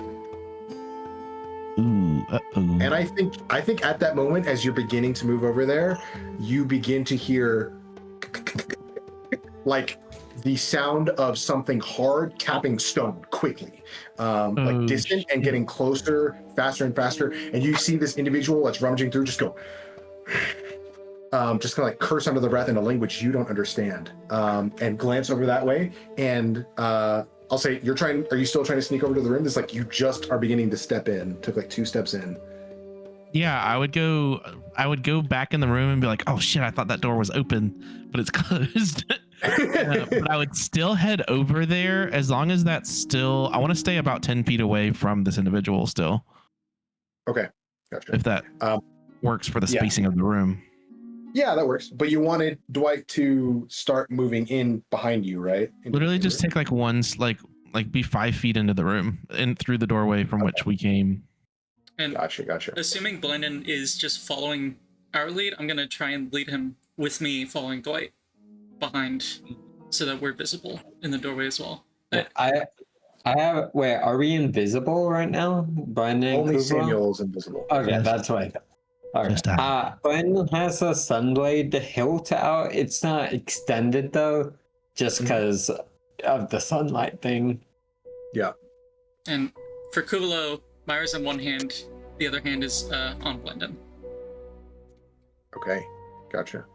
I will say, Samuel, in these moments, go ahead and give me another stealth check, just because you're getting really close to this individual now. Yep.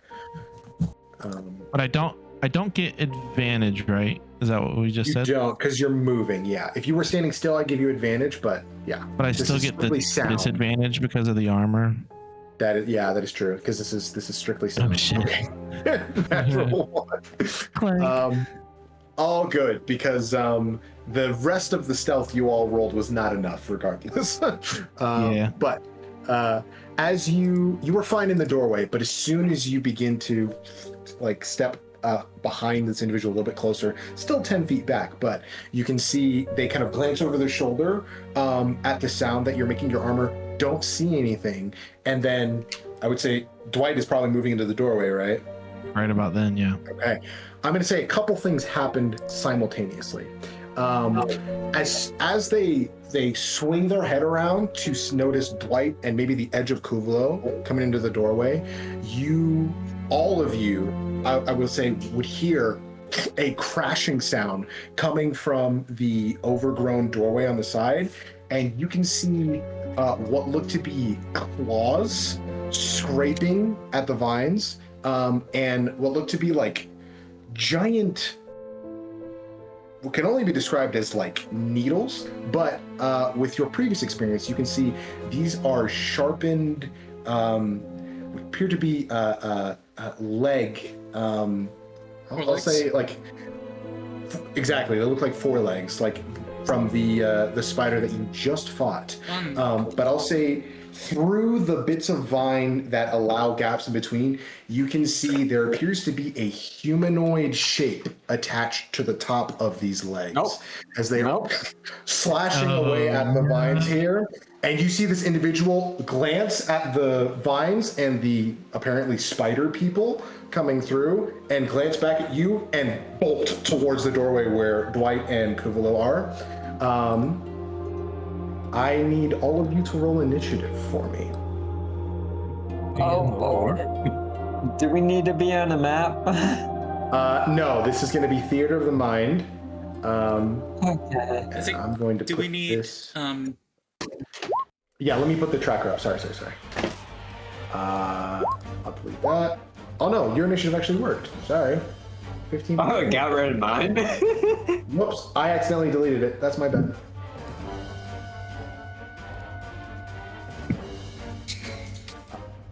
Bro, spider people? What is this?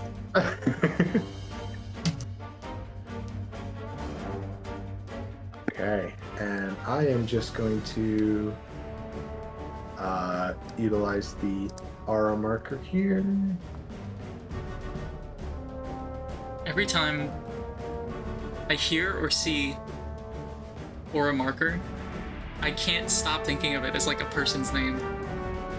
I know. It just feels weird not to think of it as first name, last name. Okay. 10. Okay.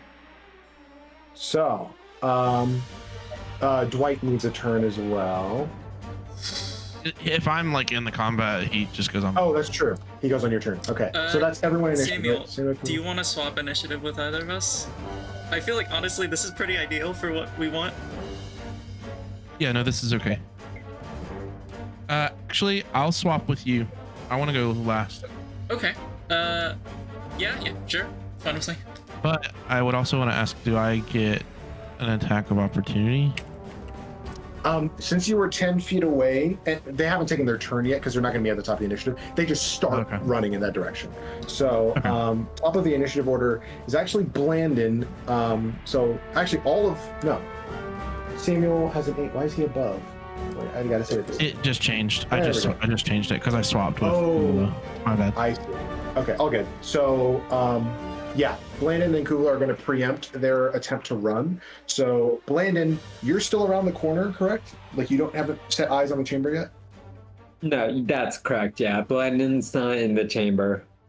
Okay, so I'll say because of that, you probably wouldn't see this individual attempting to bolt, but you would definitely see Kuuvalo in this moment, and probably some clinking of armor from Samuel, but it's up to you what you want to do in this moment, as everyone like tenses up suddenly.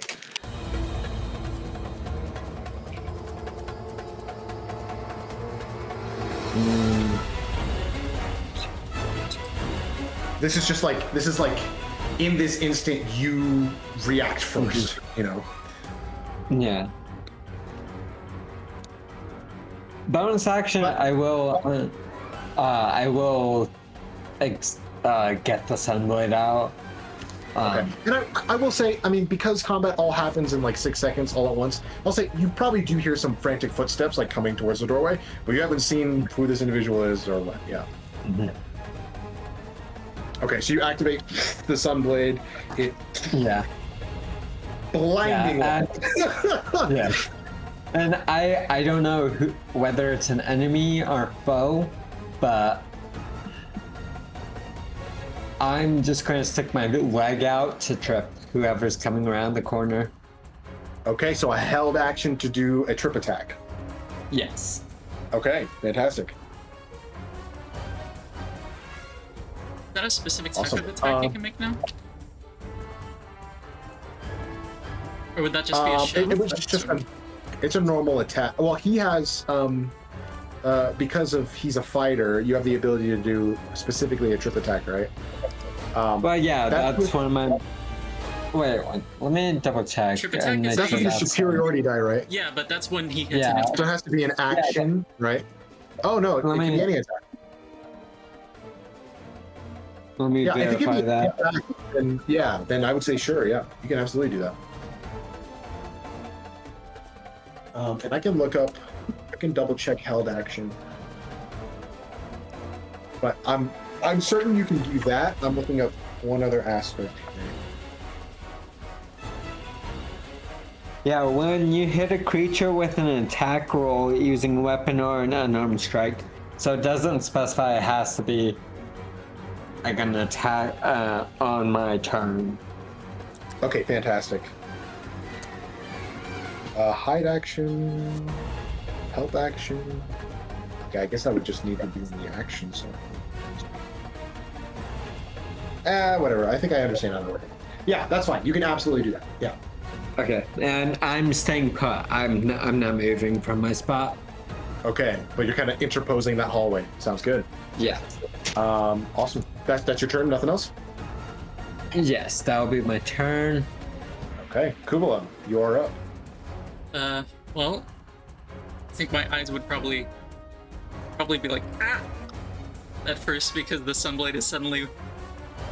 well, I guess it's behind me, so it'd be more like suddenly getting flashbang from behind, or somebody turned a flashlight on from behind me. Yeah. I'm stalling. What am I doing? I mean, I can see what's happening, right?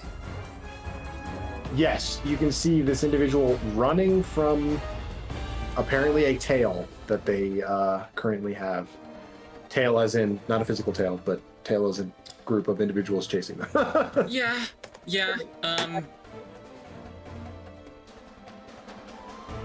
Jeez. 4.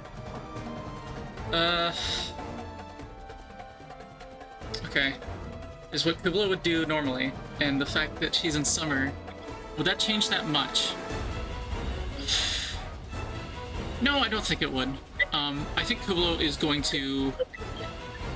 Oh, this could be bad. Oh.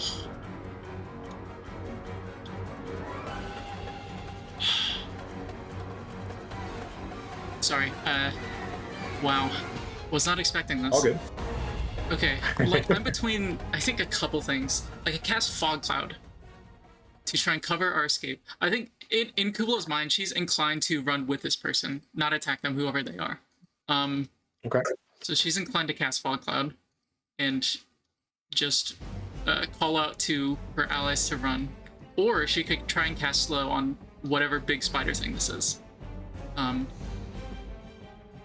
fact, would she recognize this sort of creature upon immediately seeing them? Would that be an action in itself to try and? I'll give you on site an Arcana check if you'd like. Yeah. Just an instant gut reaction. I think this would not be like immediately knowing, but whether this is something that she should be afraid of or not.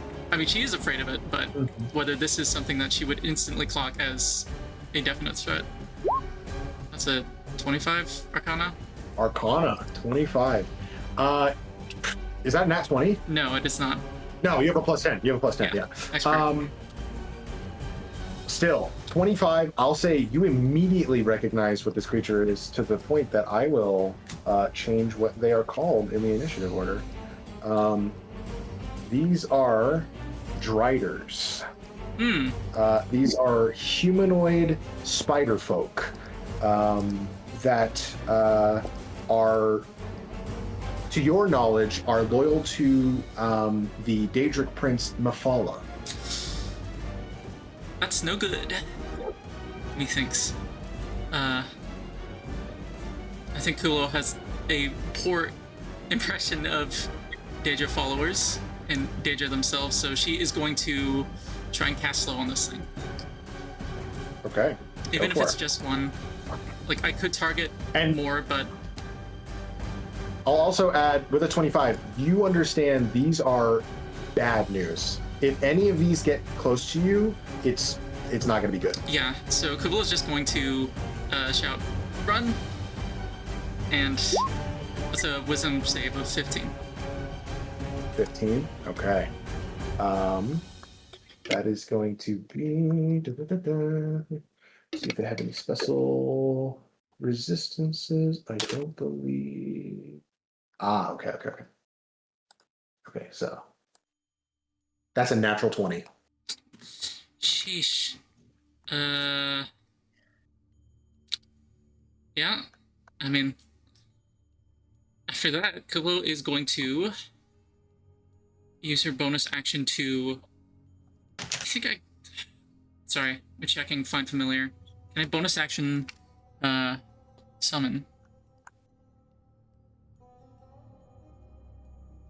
Oh, jeez. I'm on. As a magic action. So no, that's a full action to resummon Oberon. That's fine. Kuuvalo's just going to hold her action to help whoever this is, and or Dwight or Samuel. Basically, she's gonna hold her action to try and... No. Oof. No, yeah. She's gonna hold her action to dash after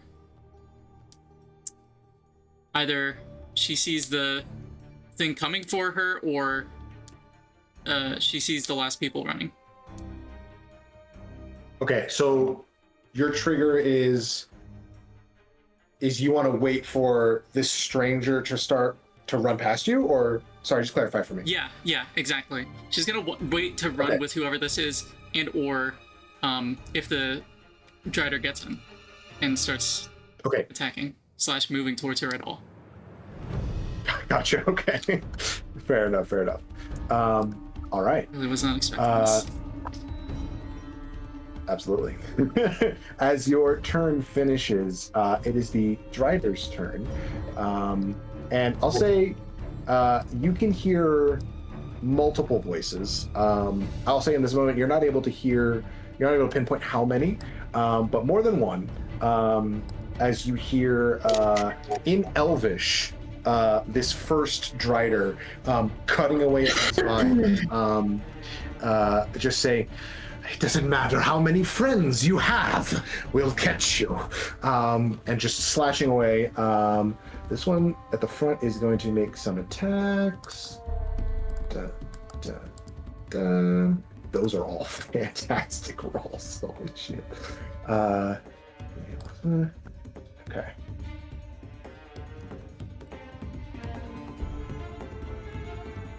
Okay.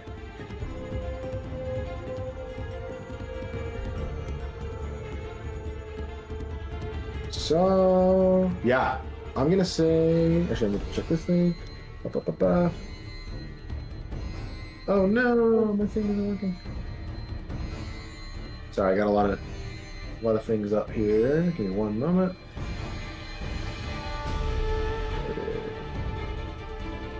Ah, there we go. That's one. Oh yeah, there we go. Get open that window. Is it on this one? Oh, there it is. Yeah, I didn't need that at all. Whoops, misplaced where I put that. Okay, fantastic. So I'll say with those attacks, you watch as the first Drider steps through this archway, and you can see also some damage on this, and they just kind of push through some of the other stonework is the word I'm looking for, to get through. Some more of the debris kind of flies through, and you watch as this large spider monstrosity, half human, half spider, long white hair that just kind of crowds around their face, and these sharpened claws that are glowing with arcane energy. Or I'll say, I guess, I'll say arcane, why not? Some kind of magical energy of some kind. Begins to walk through, runs up towards this individual, and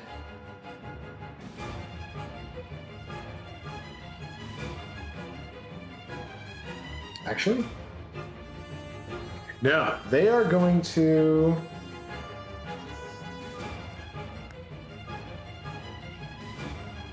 They're actually, as they're running, they're going to cast web on this individual.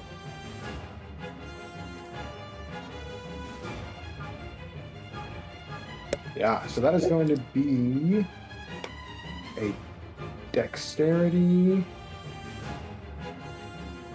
How big is the room that they're in right now? It's pretty small, about like 15 by 15.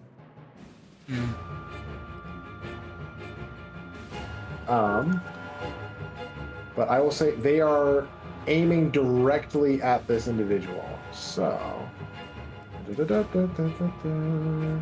and they're pretty close. So as they cast a spell, the web would spread out. So them being close, it's a little bit more pinpointed.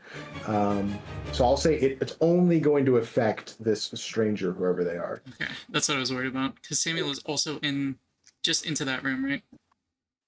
That is true, yeah. But Like, on the other probably side. the fact that Samuel said he was 10 feet away probably saved his life in this instance. God, where does it say?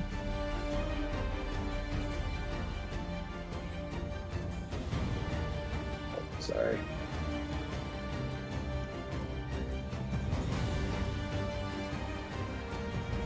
Okay, that's what I thought. Okay, goodness. I was just trying to make sure it was a dexterity saving throw. I'm pretty sure it was, but I was like, I don't see it here. Natural 17. That is going to be a success. So you watch as this web slaps onto the opposite wall against the debris, and they just manage to duck out of the way of the web. But this Drider has closed the distance on them and is rearing back to take a swipe. It is now this strange traveler's turn, and they are going to just run as fast as they can, and so that they can avoid. Would they do that in this moment? Absolutely, they would. They're going to use their action to disengage, so they do not take an attack of opportunity, and they are going to run 30 feet out of the chamber. I'll say. They were 15 feet into the chamber, so 15 feet, and then I'll say they probably get about 5 feet from the portal. I'll say they rush past you, Kuuvalo, your action procs, and you fall along with them. Oh, I can't hear you. Yeah, I can't hear you. Blandon was waiting to trip, though, right? That is true. That is Hearing true. that, hearing all the commotion with the driver, I'll ignore Trigger. You're gonna ignore the trigger? Yeah. I think I'm gonna need justification for why you ignore it. Because there hasn't been any conversation between you all, right? I About shouted what run the plan is and here? attempted to cast slow. Oh, you shouted run. Okay. That's fair. Okay, so run is all you've heard. So I will point out let that. me hear your justification. Yeah. I mean, I would have heard the driver, right? Yeah, you would have, yeah. Oh, You would have heard what the Drider said, yeah. Speaking in Elvish. I just like I'm not. Yeah, well, that's true. Yeah, speaking Elvish, unless you speak Elvish. Oh shit! I don't understand that now. Okay, so all you've heard is run from Kuuvalo and like commotion. So I'm not saying you can't ignore your trigger, but I think I'm going to need a little bit of justification of what Blandon's thought process is to let that go. Just because you were ready for this, right? Yeah. So yeah, I'm absolutely gonna willing to keep let you do it, so. but keep it. Okay. Yeah, I'm gonna try. So this would be an unarmed attack, right? Well, I'm going to allow you to roll it as one of your normal attacks because you can just make it a trip attack with your superiority die, right? Yeah. So yeah, just go ahead and roll it normally. So unarmed strike. 25. Yeah, that'll hit. Oh no. Okay. Oh god, I hope I didn't fuck this person up. I will say, this is really, really weird, but you could use inspiration to re-roll it and hopefully miss if you want. It's a really weird way to use it, but you could.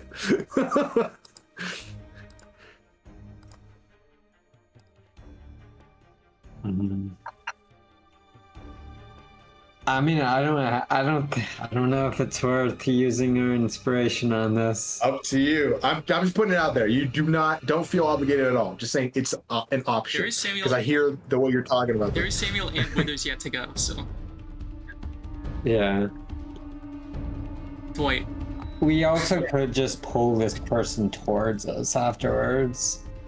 But I'll continue with the trip attack here. Okay, yeah, go for it. Do they have to make a save of any kind, or does it just work? They are gonna have to make a save. Okay. So let me go ahead and roll the d8 here. So 6 to, and then let me. Okay, so damage roll. One sec. Let me roll the damage roll for the unarmed strike. Would you do damage with an unarmed strike, or isn't it just your strength plus? I think so. Yeah. Let me double check what I have here. Oh right. Oh yeah, it's just 4 damage. So it's just 4 damage plus 10. So 4 damage plus 6, so a total of 10. And okay, 10 points of damage as they crack right into the stone flooring. That is going to hurt. And I think you hear them once more curse in a language you don't understand. Again, lots of new languages being spoken around you, Blandon. And I think you hear the clanking of metal, and you see rolling across the ground just a little bit from a short chain at their hip. There is quite, very literally, a severed head that appears to be made out of metal that just kind of rolls to a stop against their side and just goes, well, this is not a fortuitous position. I can't speak during how that readied action, can I? I'll let you get a word in, yeah, sure. I'll just say, a friend or foe? I think...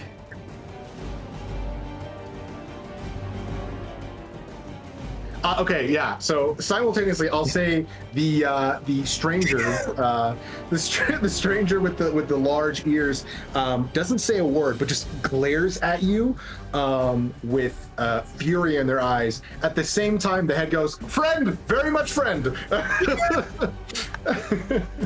I'll just nod. Okay. All right, that is their turn. Yeah, because they just used their movement.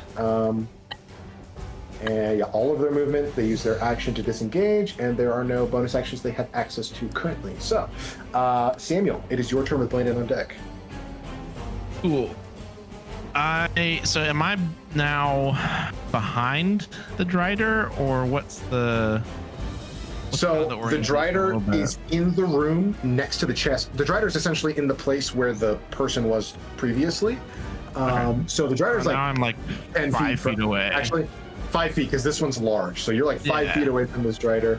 It cannot see you because you are invisible.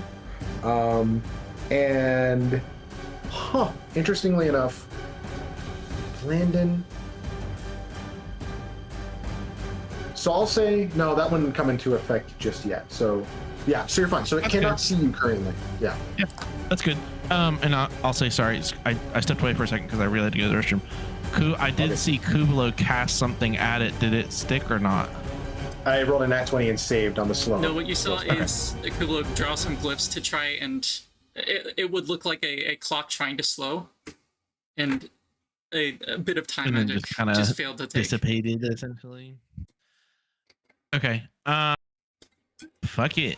I will, using my opportunity of being invisible, to attack with advantage. Cheeky damage. Okay, go for it. I'm going to. This is something I don't actually know. Mason, what was there a decision, or is it written down somewhere I can't find, about attaching or removing the blade part of the? I would say to attach the blade. In all honesty, because I don't recall if I had it removed or not. I actually think I did, didn't I? I think I had it in quarterstaff mode, didn't I? I'm almost certain you had it in glaive mode from the fight, right? Someone else correct me if I'm wrong. Yeah, I can't remember. It was, but I think you may have removed it to cast Prayer of Healing for a short rest. As you described the glyphs lighting up from the bottom. I think I took the blade off. I do think I took the blade off. That's what I'm thinking. Okay, I'll trust y'all. Yeah. Okay. That's fine. So you got the blade off. Because generally, unless I'm like expecting, also just generally, if I'm not expecting danger, I just have a quarterstaff out as like a walking stick. Mm-hmm. And I put the blade away so that I'm less conspicuous and it's not as. I think I'll say, because it's not as simple as just like sheathing or unsheathing something, you actually have to like mechanically attach it. It would probably take an action to swap between the two. Okay. No, that's fine. I actually want it in quarterstaff, so that's fine. Okay, cool. This bitch. So I'm gonna attack with advantage because I'm invisible. Okay, cool. 27, that'll hit. Is that a nat 20? Damn. No, 19. The 19. So close. Is this a fiend? It is not. Well, it's technically not. It is not a fiend. Nope, that's fine. Okay, 27 will hit. I'm going to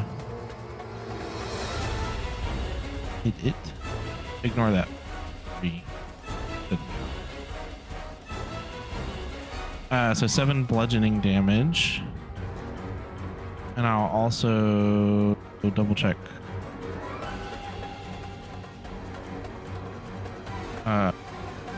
Yeah, I'll smite it because I have my ability, not even a spell slot, to do it. Okay. Oh, you have your one free? Yeah.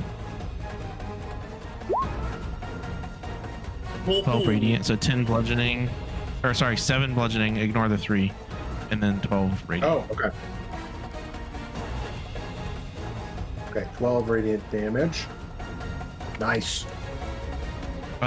And then I appear. So I'll say, You do appear, yeah.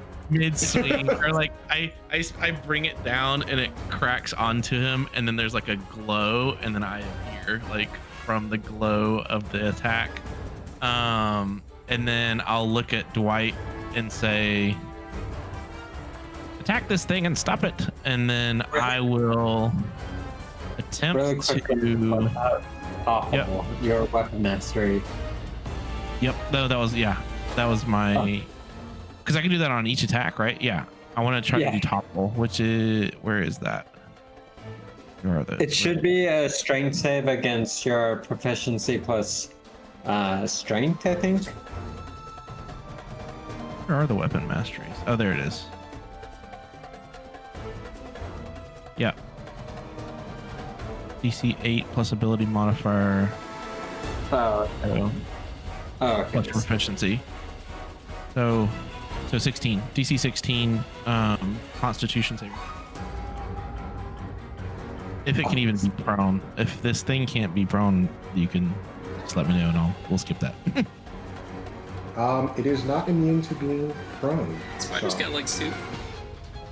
Yeah. Constitution save is a 23. Dang. Okay. Try to like. Yikes. With most things, I try to just like knock it down with just like blunt force, and that doesn't work. And so this time I'm gonna go back for my second attack and try to like just smack its legs to try to bring it down. So I'm gonna try to hit it again. Be quicker here. Two-hand attack, regular roll. 18 hit. That will miss. Oh shit. That's bad. Okay, we go. I'll say you get the jump on it with the invisible attack and slice at it. It looks down, smiles at you, and you smack it again, and it just cracks off the leg, and you're like, uh-oh. Yeah. I will, with that, I'll be like, do I attack? And then I will run. Okay. I would have been close enough. I don't know if it still has a reaction, or did it use it against? No, the other guy disengaged, so it didn't even. It does have a reaction. Up to you. And you would, let's see, you were 15 feet. Well, you were 15 feet away before. It's 10 larger, feet. so it's still, yeah, you're not in melee with it, so yeah. Yeah. So I will run as far as I can. Like I would have used 5 feet to get closer with the quarterstaff. There's no reach. Mhm. And then I'll use my 25 remaining feet to just run. Okay, so you run out of the chamber. I'll say 25 feet. You are Kuuvalo and the stranger. Well, the stranger's on the ground, but Kuuvalo and the stranger, actually, they got tripped. So they'd probably actually be a little further from the portal. They're probably about, Blandon didn't move that far. I'll say they're about, the stranger's about 10 feet from the portal. Kuuvalo is like right next to the portal, and Blandon is also 10 feet away. I'll say you're, for sake of ease, I'll say you're 15 feet away, like the furthest from.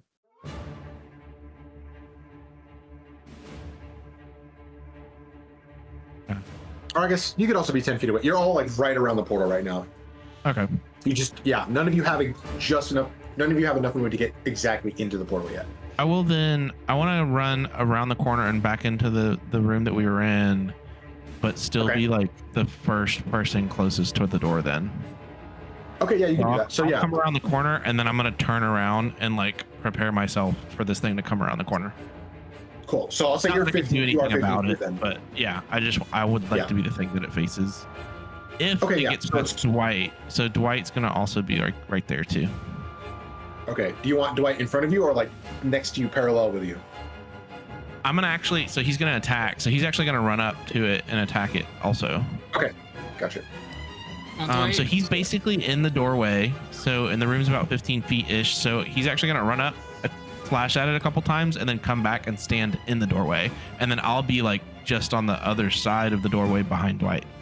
Does that work? Okay, cool. Yeah, that works. So he's gonna attack. Nope. Come on, Dwight, you gotta do better than that.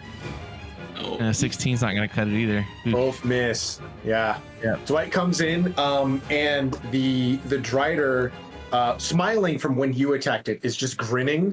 And much like, I don't know, anytime I think of a creature like this, I think this like the Scorpion King and the Mummy, just like freaking walking forward. bats the sword with a backhand, and Dwight almost loses grip on it and freaking swings again, just bounces off of the armored legs. Yeah, and then just like with his sword like crossed at a guard, is just like backs his way to the doorway and just stands there. Are you wanting him to stay in melee, or do you want him to back up out of melee?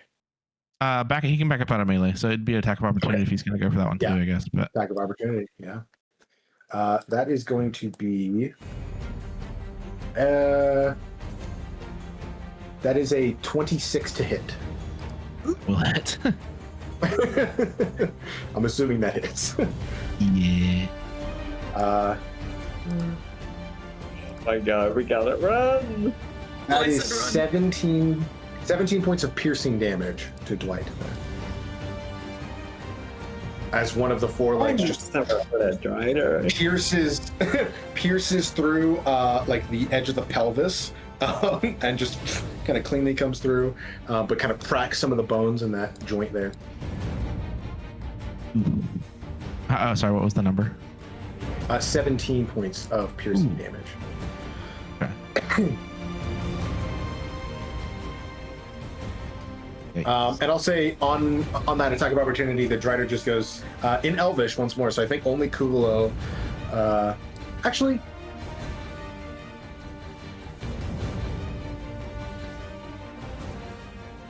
yeah, I'll say it does say it in Elvish again, and just goes, "Strange company that you travel with."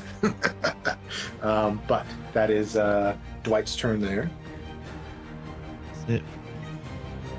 Okay, Blandon, top of the round. You are 10 feet from the portal here. Kuuvalo behind you. This stranger on the ground with this talking head, just kind of like shouting at you. What are you doing? Seeing as the head said, friend, I'm going to grab the person off the ground and run into the portal. Well, actually, Okay. no, I'll push them through the portal. No, they're not going to react well on the other side. I mean, your first instinct was to grab them, pull them up off the ground, right? Yeah. And then run with them? Okay. So you want to force movement, help them get up? Yes. Okay, so the way this works, force movement is you're at half movement, and it would cost half of their movement to get them up. So it would take all of your movement to help them up if you're going to do that. Okay. But then you could use your action to do something else. This is using all of your movement, though. to Yeah. help them up. Yeah. Although, I think, do you have to be grappled to them? I don't think. Hold on. What would this even I think fall that's under? how we've done this before. It would be, you would have to grapple them, and then that's, I believe you so. can drag. Yeah. Yeah, and I mean, you're not sure if this is a willing or unwilling target at the moment. So yeah, I would say you probably do have to grapple them first. Okay.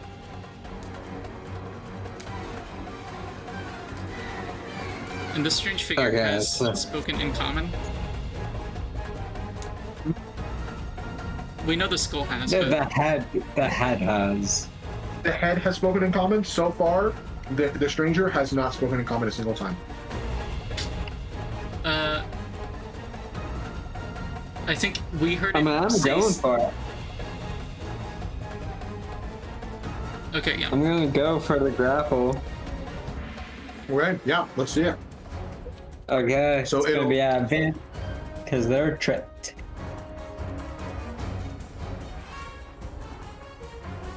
And once how does the grapple work? So it's a saving throw on their part now. Okay. And the DC is 8 plus your proficiency bonus plus your strength. Okay. So 8 plus what? 3? 8 plus 3 plus 3. Yeah, so 14.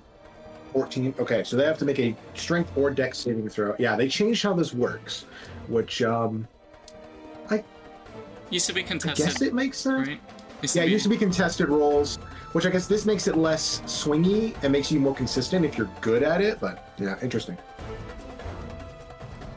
Okay, so gonna be their save.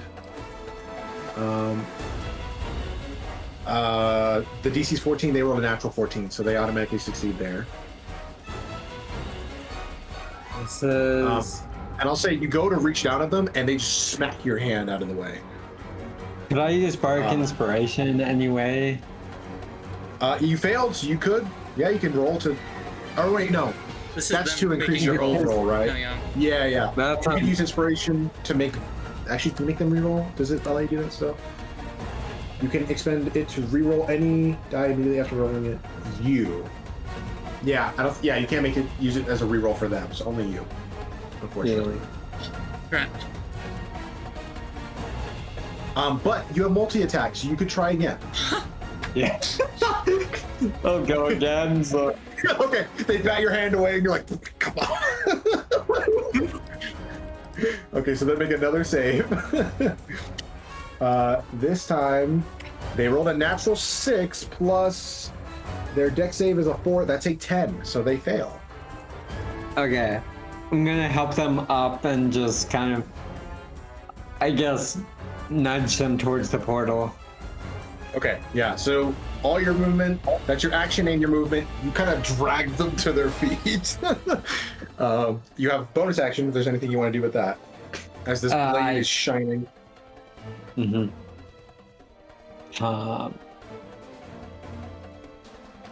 Honestly, this may be worth it. I will, because I am 10 feet away from the portal, right? Yes, you're 10 feet away.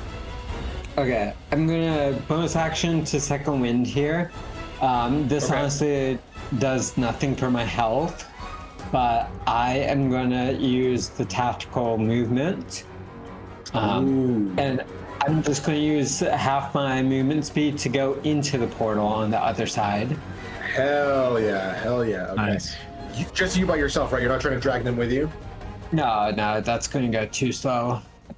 Cool. Okay, so I'll say as we collide worlds here, it would be a couple beats after taking down the spider because it was 3 rounds, so it was about 20 seconds of time. You all have taken a couple breaths. Maggie, Nico, Vitruvius, Gaia. You're just now kind of collecting yourselves and looking around, make sure there's no other threats. This spider is still freshly dead. About 30 to 45 seconds later, you see Blandon rush through the portal. Sunblade is out, blinding light. Blandon, do you say anything in this moment? A friend come through. Don't attack. Okay. And then I'm going to stand to the side of the portal, being ready to jump back in. Cool. Which side, without thinking, right or left from the portal, do you stand on the side? To the right, I guess. To the right. You immediately run into a giant spider corpse that's just on the ground. Right there. Step on it. Yeah. You just crawl up on it. Yeah. You're just like, whoa. Okay. All right. No time for That the is- McDowell. That is a hell of a turn, Blandon. Kuuvalo, you are up with the Drider coming up right behind you. Okay. Before the end of,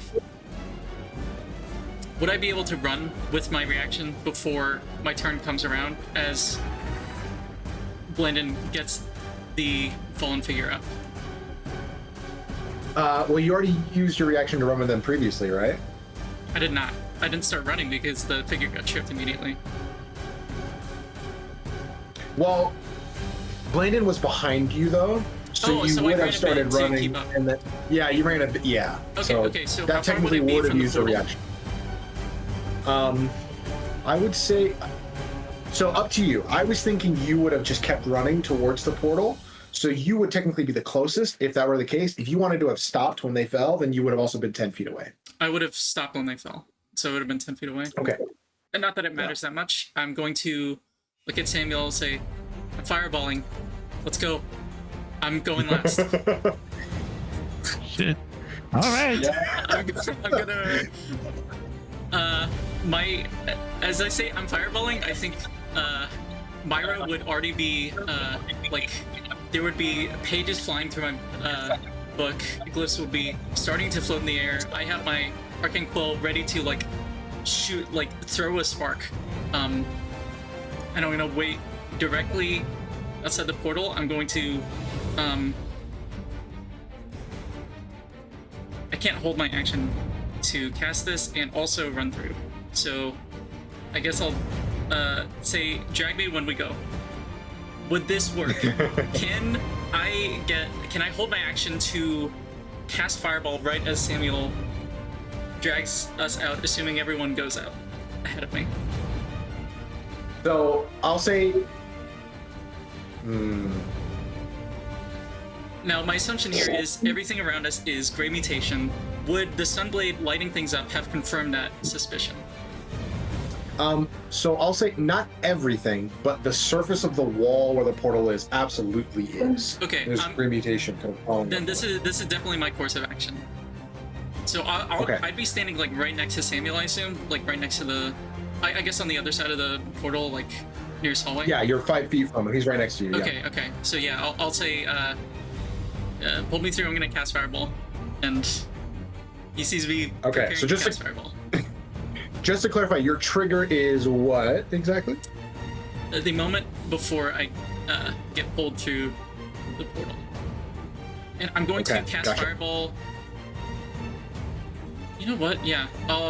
Is there a way I can angle it to where I'm hitting the ceiling? How tall is the ceiling? It's pretty tall, right? I remember it being... The chamber in the sitting room is pretty tall. The hallway is a little shorter. I'll say it's about 15 feet up. This might change things. You know what? It's probably gonna change because the Drider has a turn, so right. you can. I also just realized you can probably aim like with that in mind. You can aim once you fire it. In that case, could I just cast Fireball now, hitting the ceiling above the hallway? Would it collapse? You can certainly try, yeah. Like, did it look Gray Mutationed enough, or is it literally just the wall of the portal? I'm gonna say in this moment, give me a perception check to see if you can perceive that in this moment, because the light of the Sunblade is gone as Blandon has ran through the portal. I do have dark vision, but yeah, I guess I'm losing the benefit of color in the sight. The natural 19. Sorry, a dirty 19. Yeah, dirty 19. I'll say with that roll, you can see most of the mutation is just the wall where the portal is. There's maybe a little bit that's creeping onto that ceiling, but not enough that you think it would crumble like as easily as other things. But totally possible. Fireball is a powerful spell. Fireball is a powerful spell. It does a lot of structural damage. And I'm also now wondering if this even is going to work. This is what I said. This is what Kuuvalo would do. There's a chance that if Samuel tries to pull me through, it's not going to work. Because I'm just going to have to hope momentum works in our favor, given what we saw. And this is what I would do. This is what I said I would do. So I'm holding my action to cast Fireball above us and collapse the wall after getting pulled through. I'm aiming to hit the ceiling above us to like have the top of the wall fall down over the rift, hopefully. Gotcha. Okay. Well, so you're like, as you're getting dragged through, you want to hit like above the portal, essentially. Yeah, exactly. Yes. Okay. If I get hit, gotcha. I don't care. Awesome. Love to hear that from my players. Fantastic. Okay. Yeah, no. All right. It is the Drider's turn. I believe Dwight is the closest to it, correct? Like in the doorway, so literally trying to like interpose and block. I am going to roll to see if it recharges its magic. Oh no. Thought you were about to say legendary action. I was like, oh. If it had legendary actions, I feel like we would have seen them just now. Oh, don't worry. This is the fodder of where you're at right now. This Drider is not. Yeah. We just stepped out of our level zone. It's like a warning sign in the middle of the screen that says "Turn back." Their skulls are okay, it is going to. It does not. It rolls a 2, so it doesn't recharge those abilities. It is going to. It's just going to run up to Dwight and make three 4-leg attacks. Actually, no, it's not. No, it's not. It's actually gonna attempt to move past Dwight. Now I need to look up the rules here on moving through other creatures' spaces. You can pass these spaces. Other creature spaces. Okay, difficult terrain, unless that creature is your ally. You I can't cast shield right now. Somehow... If I get attacked, it's just gonna happen. There's a chance my unconscious body is gonna be dragged across. Or dead body. That is also a possibility. Okay, so it will be difficult terrain for it to attempt to move through Dwight's space, but it is going to attempt to do so. As it's going to just try and push past him. So it has enough movement to do that, but he will get an attack of opportunity as it tries to bowls past him there. Come on, Dwight. You got this.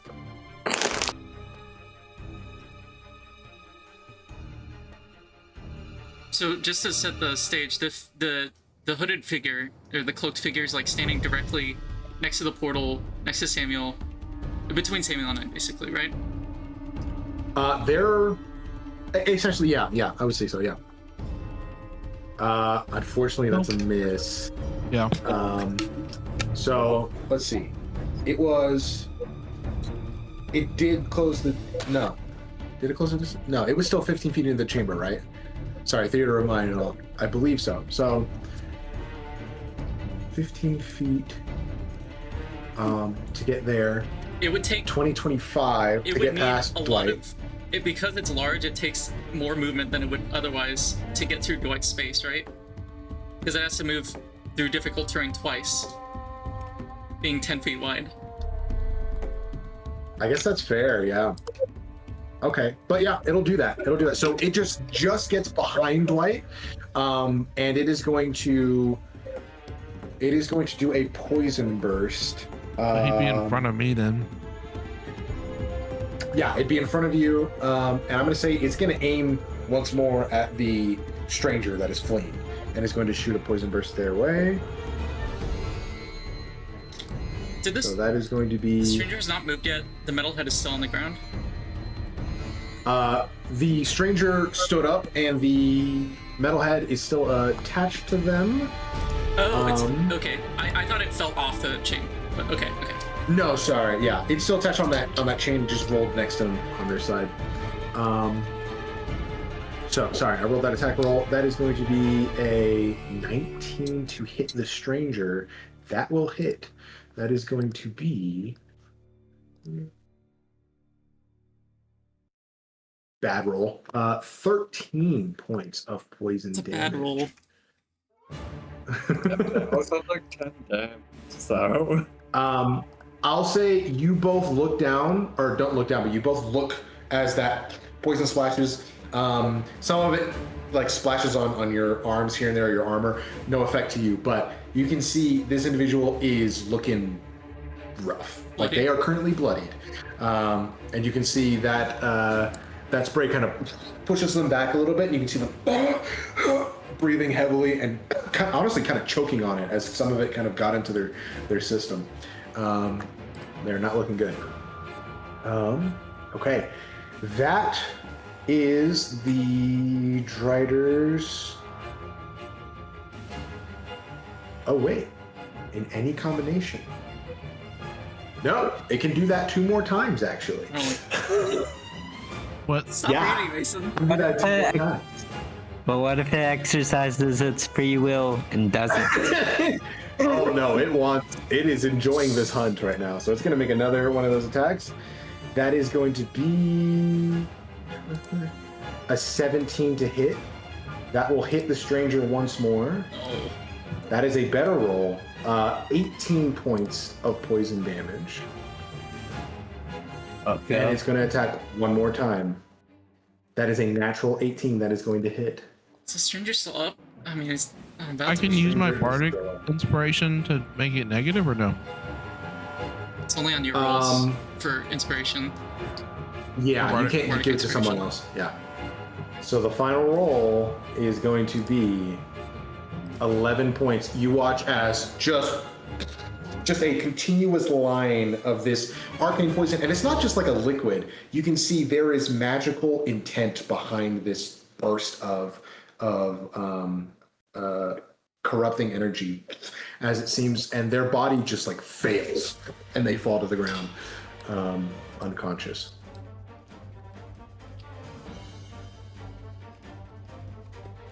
Mason, even if I didn't trip them, would that round of attacks taken them out? If you hadn't tripped them, I don't think they got a turn before this, right? Or did they? Their turn was They to run started up and running. then get tripped. Yeah, then they got tripped, yeah. They wouldn't have made it because they still would have been just outside the portal. So they would have gotten taken down right now anyway. But I don't feel bad.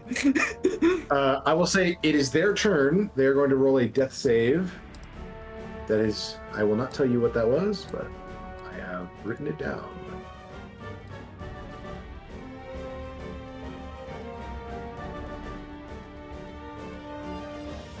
And now I'm just hoping. Please, Dwight, help. I will say, as soon as this stranger falls to the ground unconscious, the severed head next to them, or the metallic head, as Blandon noticed, seemingly unaffected by any of that, just immediately shouts, "Finally! Unattacks me, and let's go through this portal!" And that is their turn. And actually, I'm gonna say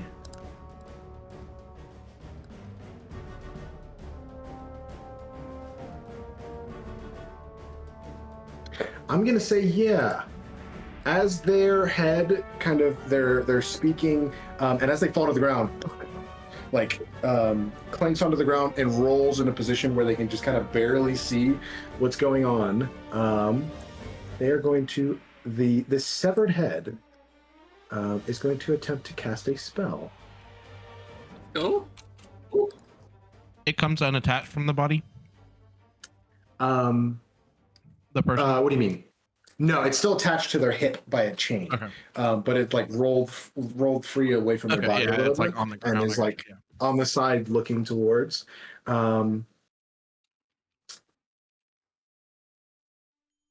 Oh, is that what that does? Oh, hold on. Wrong spell. Let me see. Yeah. Let's see. Oh, yeah. It's just going to do that. That's fine. It's going to cast a spell.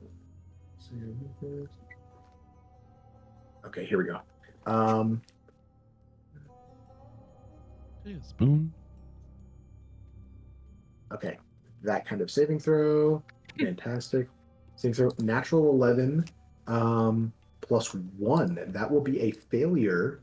7d6. 76.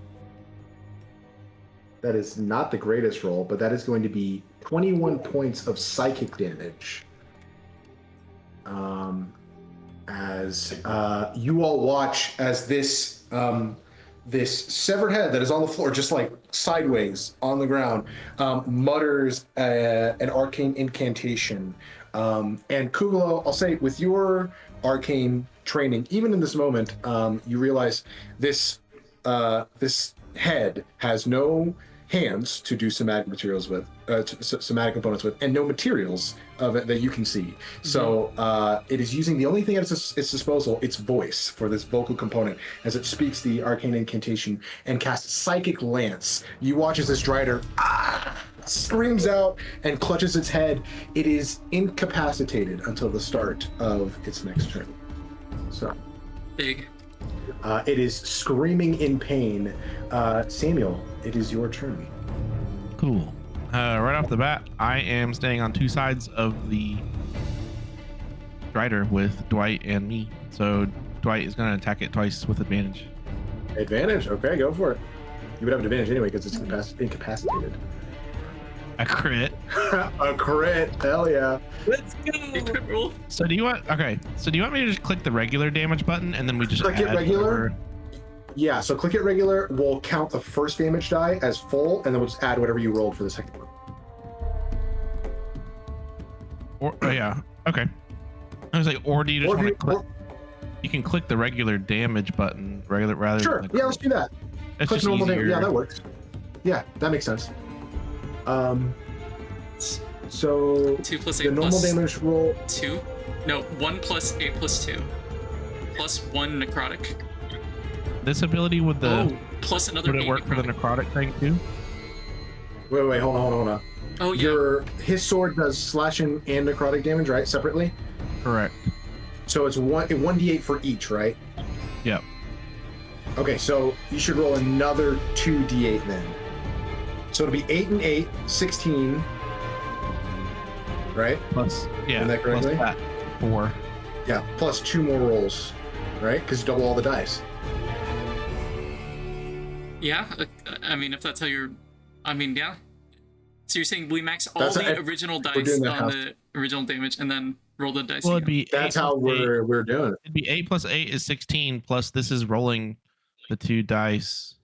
So it'd just be Oh, 16 yeah, you're plus right. 4, it'd So be sorry, fine. rolling. Okay, plus 4. You're right, 20 points. Sorry, I was interpreting that. Yeah, No, you're good. 20 points. Of And- necrotic damage.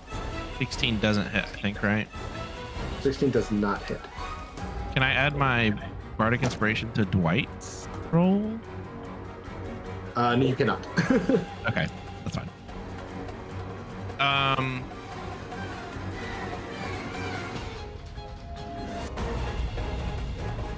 Okay, then on my turn, the guy unconscious on the ground is is he right in front of the portal? Yeah, they're right in front of the portal. Can I do a shove attack? Sure, yeah, if you want to try and shove them through. Okay, cool. Will it do So- damage though? No. Just a shove. No, a shove just either moves or knocks prone. That's it. Matter of fact, Oh. I'll do you one better. Bonus action, lay on hands 1 point. 1 point, just one. I'll point out, if Okay. I don't cast Fireball in this round, I lose it. Nope, I got you. Don't worry. I have 2 attacks. Bonus Okay. action, I give 1 point to the guy on the ground. I use one of my attacks to shove him through the portal. I see. Okay. Are you lay on hands before or after you shove them? I mean, I guess you kind of have to do it before. To be So, touching him, so you tell me. It happened all at once. He did say lay on hands then well, shove, right? it affects whether they resist or not because they can't resist if they're unconscious, but they can now that they're awake. So they wake up, you attempt to shove them, they're going to make a saving throw to avoid being shoved. You know what? Here, how about this? I shove the body through. It's fine. I shove the body through. Unconscious. Okay, awesome. And then I'll use my other attack to grapple Kuuvalo. Make. No, I won't make you do that. That's fine. I'm not And then resisting. forced movement, drag Kuuvalo. Hold on. Okay. Knowing that that's the plan, Dwight would have to push past the Drider. Is that possible? Yeah, true. He can certainly. Yeah, I mean, he can do much the same as the Drider did. So it'd be to move 5, through 10, its 15, phase. 20 to get through the Drider. Yeah, 20 feet of movement, and then 10 more feet. He's not quite gonna reach the portal with his movement. That's He'll fine. be, He'll be like, right right outside the portal. Yeah. Can he dodge? He He already took used his that. action and Oh everything. no, he already used his. Yeah, he already attacked. Yeah. He's right outside the portal. Like he's following right behind us. And then and then I shove, I grapple Kuuvalo, and I pull through. Which would then Okay. trigger Kuuvalo's. Kuuvalo's action Fireball. to blast the wall above with great mutation. Now, I can't remember how high the ceiling is, but if possible, I'd like to not hit myself, but the fireball radius is 20 feet. So Okay. We accept whatever happens. Because this is a held action and you're being dragged, I'm gonna need an Arcana. I'll say Arcana check, and I'll set the DC at to not hit yourself with this fireball. This is a very narrow angle that you're trying to hit as you're being dragged through this portal. I think I'm gonna set the DC at 15 to not hit yourself. Yeah, that's fine. It's a 25. Fantastic. All right.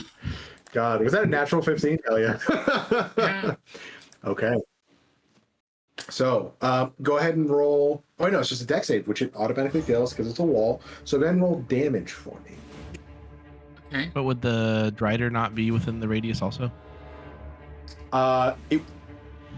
It's large. 20-foot So it's radius. taller.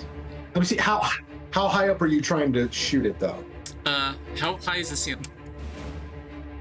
The ceiling in the chamber is about, I'll call it 25 feet, so about 10 feet higher than where the hallway is. It kind of slopes down to the hallway. Yeah, I'd be hitting the ceiling basically for the blast, the concussive like explosion to like shunt the. Okay. Sure, I'll say it hits the Drider too, yeah. Okay, then we get Because the. if you angle it to the side, you could just manage that. Okay. Because I was looking towards the hallway, considering whether I should hit that ceiling as well. So I think that makes sense. Yeah. So that's 20 damage, and my DC is 15.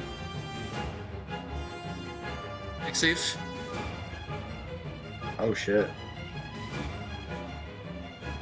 Okay. Yeah, give me 1 sec. I'm doing hit points for a Great Mutation wall real quick. Let's go. Okay, yeah, absolutely shatters. Dex save from the Drider. It automatically fails because it's incapacitated, thanks to your severed head. Oh my gosh. So it takes 20 points of fire damage, and you all, as the last thing you see as Samuel pulls you through the portal, is Dwight just like readying himself to either run through the portal if that's the directive, or swing on this spider. Is this massive explosion rocks the space here, concussive blast. Your hearing goes shot for a couple moments as this massive crash of energy, thousands of pieces of debris begin scattering before you both flip through the portal. I will say, before we resume with what you all are doing, well, no, that'll happen in the same turn, so it's fine. I'll say you all rush through, have to like step over the unconscious body of this person that you just shoved through. I would, as the last finishing part of my turn, technically, I would finish pulling Kuuvalo to the side of the entrance. Okay. And then I would bend down and use my bonus action to give the 1 point of lay on hands to the person on the You still have a Yeah. Holy shit. Oh my god. Yeah. All I did was a shove, a grapple, and a lay on hands. That's it. Crazy. What a turn. Yeah. And he should be like 5 feet away from the portal because it would have been like a 10-foot shove. I think a shove is only 5 feet. Yeah. Oh, is it? I will double check. I believe a shove is only 5 feet. Unless you have an ability that he is lets like you do right it. outside the portal then. Shove, push 5 feet or falls prone. So yeah. Okay. He was already prone. So Yeah. okay, so then he is like right out, like stepping over him outside the portal. Yeah, you're stepping over them as you go through. Okay. Samuel, that is your turn. We will continue in initiative because the danger has not passed. Yup. So and I will I will say one more thing as because I can't like telepathically communicate. I would just shout out to Dwight, be like, guard the passage, come through if you can. Okay. Awesome. I will This is say like in this smart moment kick the as body. Yeah, literally. Like I walk up, I turn around, I'm like, kick the body through and grab Kuuvalo, and I'm like, guard the passage if you can, and then just drag him through my and God. leave, and then lay on hands. I will say the severed head on the ground that is still attached by this chain, just begins to shout, "You should you should remove me now and point me towards this portal. And that is what they say. Blandon, it is your turn. So by this point, do I see people coming through the portal? Yeah, everyone in your party has come through, including the just rousing figure of this stranger that you saw. Okay. Does Dwight Yep, come Dwight. through? No. Is Dwight the has not come intention through. for him? Is the intention for him to come through or no? You wouldn't have heard me wouldn't say, know. right? Yeah, you wouldn't know. Hmm. And I'll say at this point, anyone who is in this chamber, Maggie, Nico, Gaia, all of you can also act in this moment, if you'd like to. But up to you. If you want to, you can go and roll initiative and we can see where you fit in. What does this figure look like? The unconscious guy who's waking up? The one who is waking up looks to have like olive green skin. They've got like ragged travel clothing on. You only get like a quick glance, but they appear to be a gaunt figure with large ears and kind of olive skin. That's kind of mostly what you get with like ragged travel clothing. Nico will just look at Blandon and just ask, is this your friend? I'll nod, and then honestly, Blandon would at least have an idea that Samuel could get another minion to help him.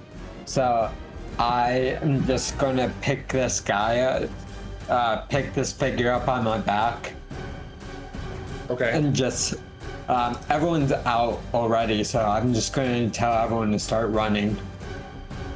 Okay, gotcha. I will just say, just so you know, everyone would have heard the head attached to their hip say what they just said.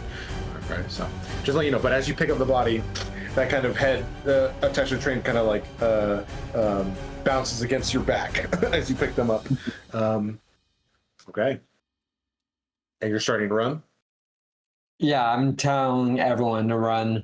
I'll be the Okay. last to run, but And actually, I'll say once again, because they're awake, you do have to grapple them, so they're going to make a deck save to try and avoid your grapple. okay.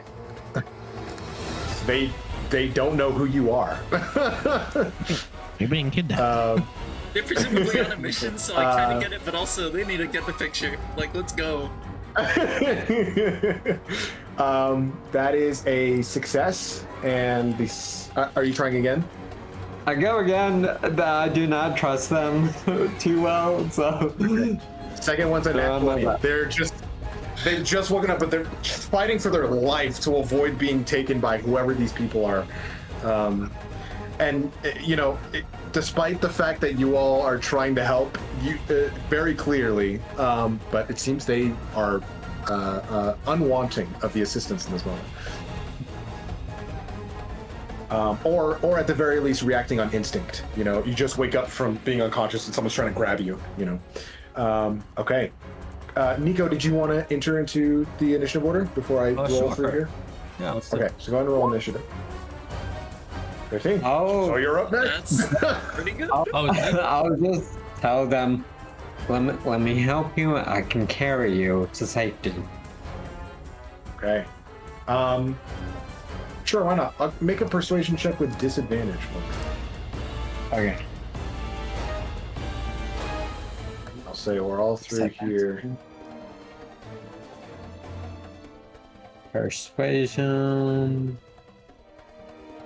This is already shit for me. 16. 16. Not bad. I'm gonna say that's a failure though.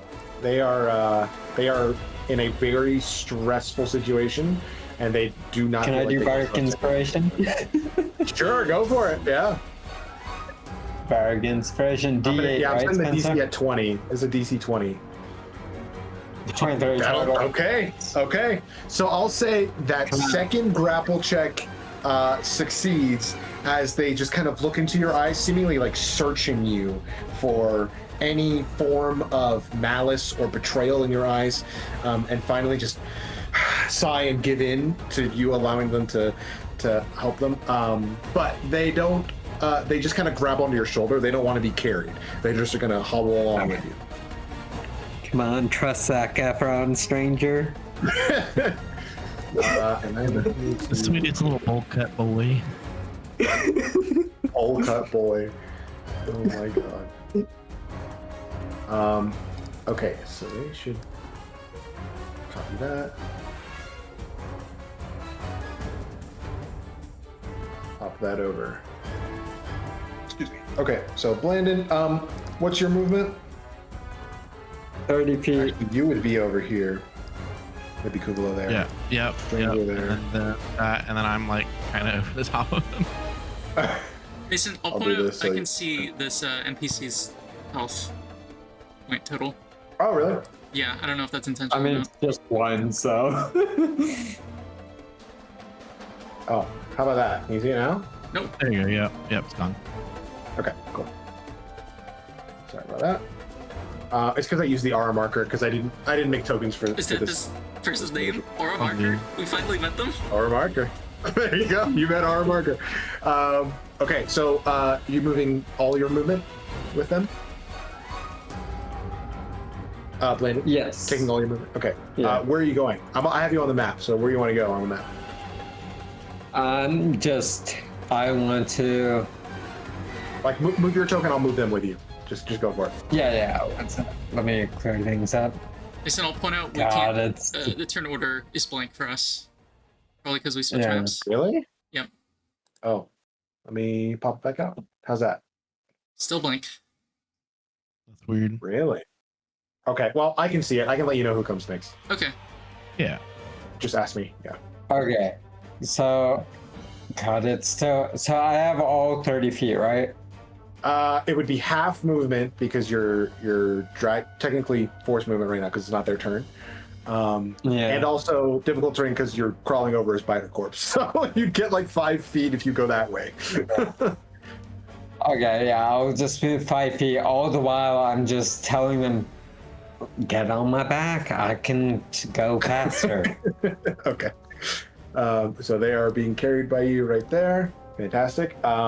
If anyone else want to join the initiative order, Gaia, Maggie, Vitruvius. I'll join it. Okay, yeah, go ahead. Moin. Yeah, roll initiative for me. I'll pop you in.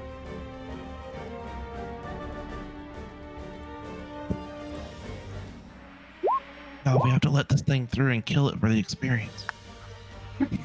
That's true, actually. Why is 21. this my natural 20? I don't like this. Oh my gosh. Okay. I think.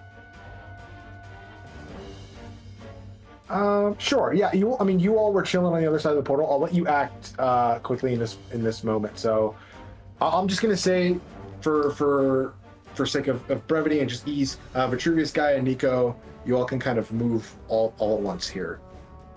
So whatever you'd like to do. Let's book it. Okay. So everyone's just running. I am not running in the other direction. I'm guessing I heard the head yell, right? Oh, it's yelling. Yeah. Okay, I'm gonna go grab it What Okay. and do as it says. What are these heads that are yelling?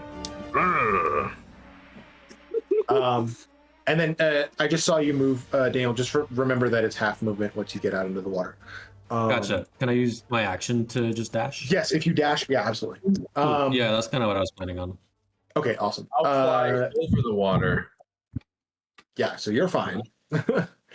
So the head, it would be difficult because you don't know the situation at all. If you were still down there, you could have moved up after the fight. Up to you where you would have wanted to be. You can move yourself if you'd like. Like after the fight finished, would you have moved anywhere else or stayed there?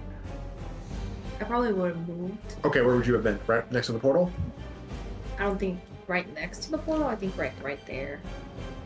Oh, right below the wall. Okay, so I'll say from that vantage point, you wouldn't have seen the body like roll through. You would have heard something, and then you just hear a voice calling out to grab it and point it towards the portal, but you're not sure what exactly is talking.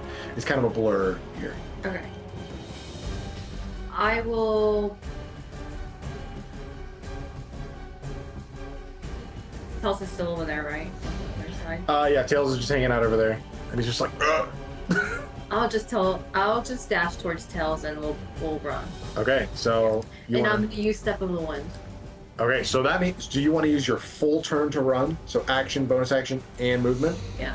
So if you do that, then you get 120, sorry, no, 40, God, I can't do math. 90 plus 45 is 135 feet of movement, yeah. Holy cow. Okay, can I... So cut in half would be, 65. Yeah, I can't do math, 135. Yeah. I'm rounding down to 130, and then halving would, what, 7, no. 65. 65, 65, yeah, 65. Thank you. Okay, so that was... Yeah, you'll have 65 feet of movement if you're in the water. If I'm in the water. Okay, so that's 35. That's only 35. And then I'm gonna yell at Tails to run. Okay. And I'm going...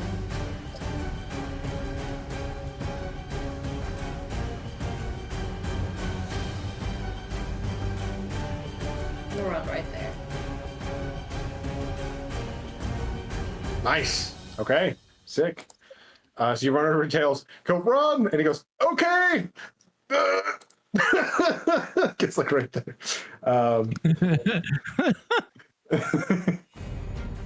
Way slower. Okay, Vitruvius and Nico, are y'all doing anything?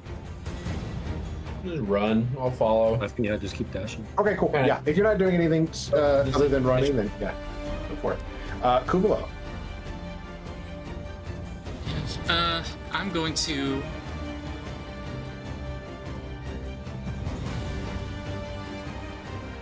Who's within arm's reach? It's Samuel, it's Maggie, Blandon, the stranger. I'm gonna run up to the head and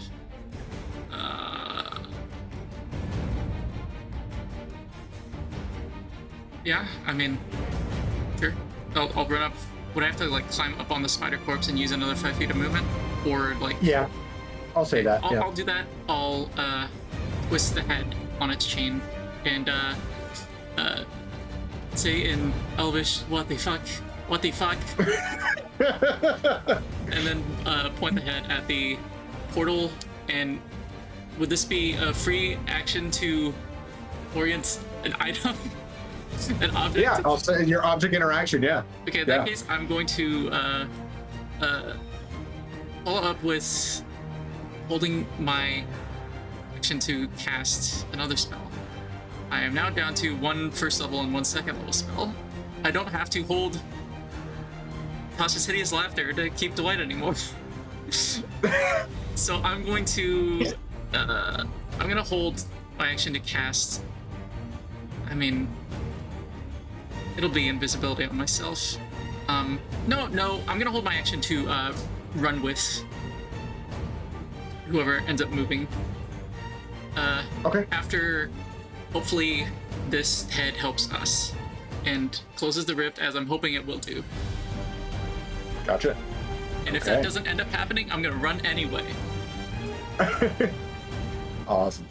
Okay, is that your whole turn? Yeah, I mean, my bonus action would be for Oberon, but Oberon I put away because he put in a lot of hard work earlier. I didn't want to get him hurt in the other place, and I'm out of face steps a long time, so yeah, that's my turn. Okay. It is the Drider's turn. It is incapacitated. It is the stranger's turn, and they are going to, in the fashion that you two are moving, Blandon, they are attempting to use their movement to also help you as well, because they're like leaning on you, so they're also going to push you forward on their turn. But before that happens, Kuuvalo, one hand, grab onto the head and point it towards this seam between worlds that you can see ripping through this wall. And a very unique phenomenon you get to witness up close and personal as you get a really good glimpse of whatever this severed head is. As you look at it, you can see it is very much a humanoid head crafted out of some kind of silver metal. You can see it has very angular features and countless geometric patterns that move about its head and all convene around a thin slot that resembles a mouth in the front of its head. And you watch as the eye sockets glow, and all of the glyphs or all of the patterns fill with like a bright, deep purple light, and you hear this like the sound of what a tuning fork, when you hit a tuning fork, like that. The dull humming and like a shrill whistling sound, and you watch as a wave of magical energy fires toward the rift that you can see in the wall there, and I'll say you can see it forms in the shape of what appears to be a large cube of magical energy, and you watch as, much like a seamstress would sew up a hole in a piece of clothing, you watch as this rift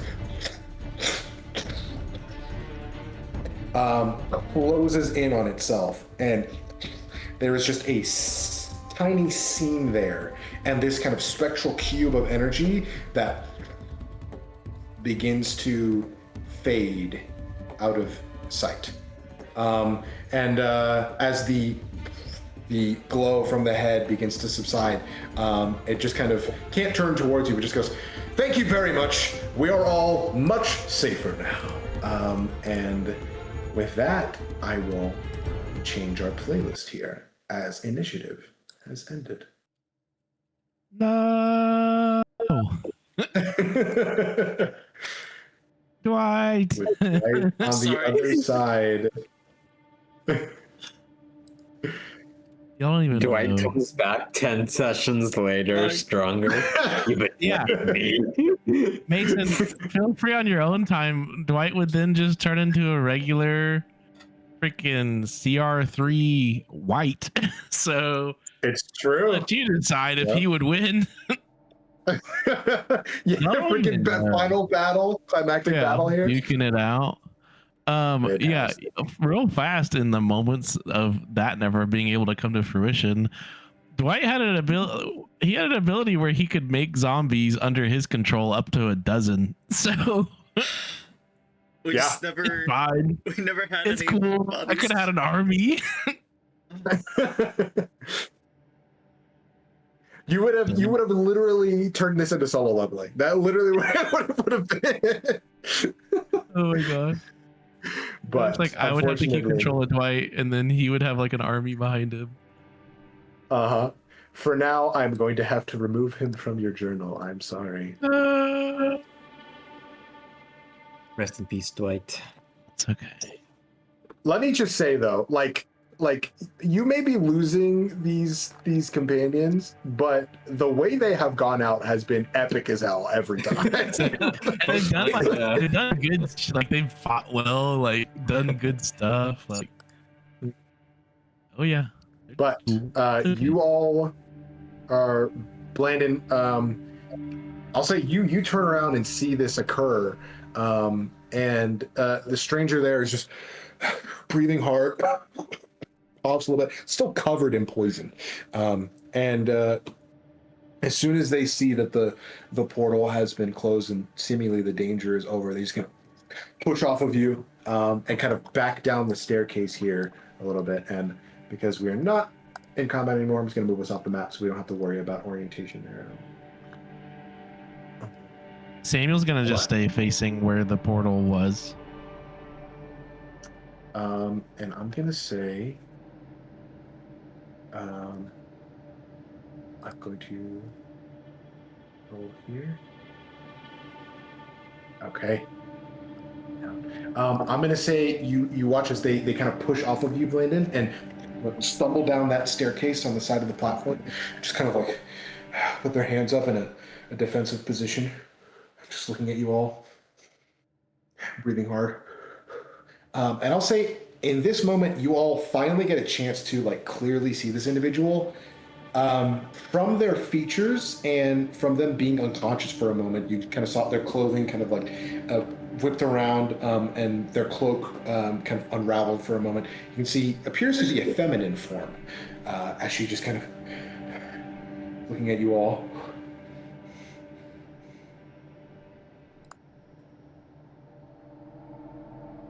And I'll say in this moment, the head speaks up, just kind of like lolling at her side still, just goes, I do not like your odds in this situation, and just kind of looks down with a frustrated look at it. Do you all do anything in this moment? Is she hurt? It appears to be extremely hurt. One yes. hit point. Kinda is also still poisoned, I'll point out.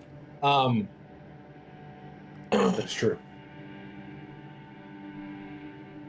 But there's no poisoning that's like, it's not like freaking Pokemon poisoning. You're gonna like keep taking damage, right?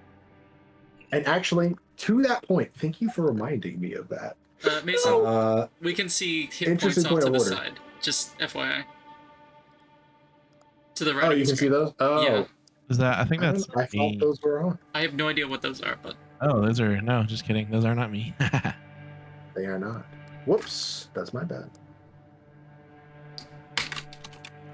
I'll kind of fly I out. will no longer use the R marker for that.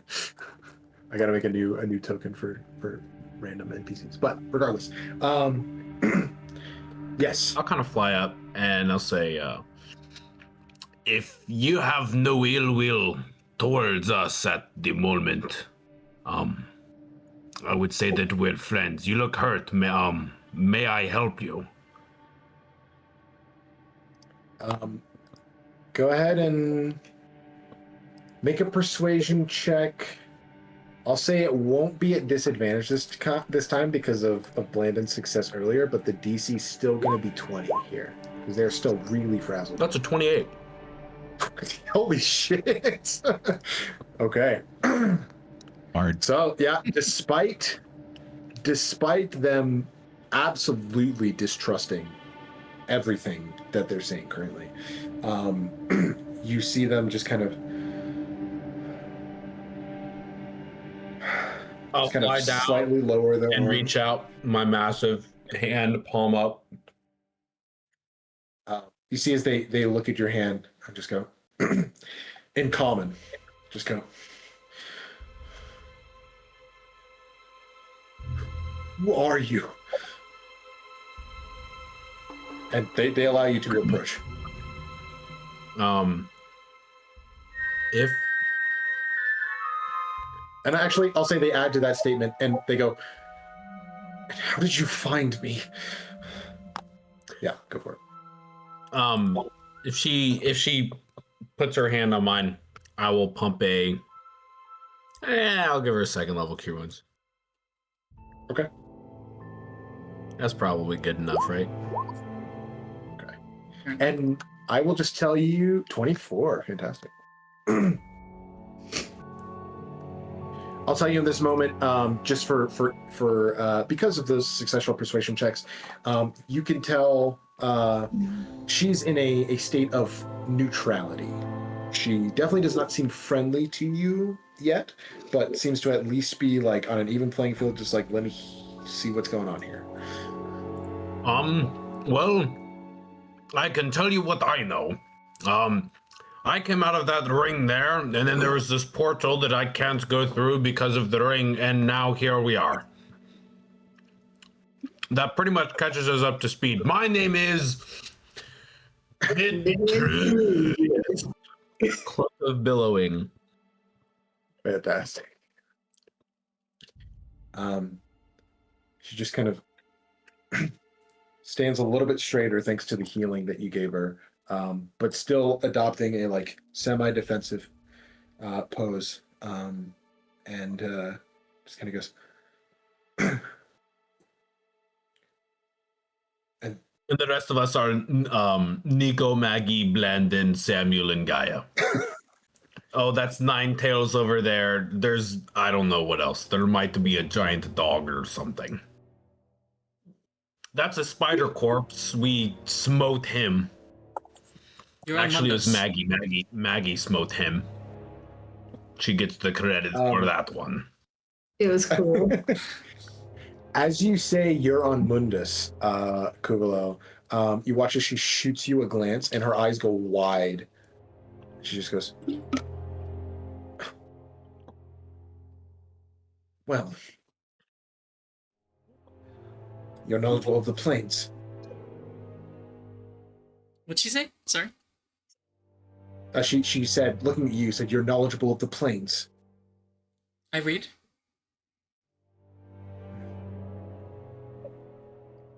I'm. I'll introduce myself. I'm Kuuvalo, of Navu, a village in the Feywild, and I'll give the typical, apparently proper, Eladrin bow that you all have seen me give. In this moment, she just kind of relaxes a little bit more, and gives like a very, what can I say, a half-effort version of what you just did, with some familiarity.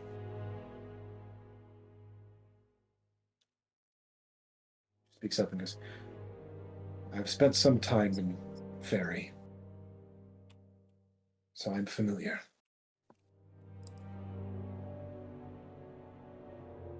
Would she say I've spent some time fairy? Sorry, am I not coming through the mic? Sorry if I'm not. No, I heard. I just didn't comprehend. Okay, yeah, no, she said, I've spent some time in Fairy, so I'm somewhat familiar. You're in the Primaterial Plane, Mundus, and we're Tempest Tides adventurers. And I'm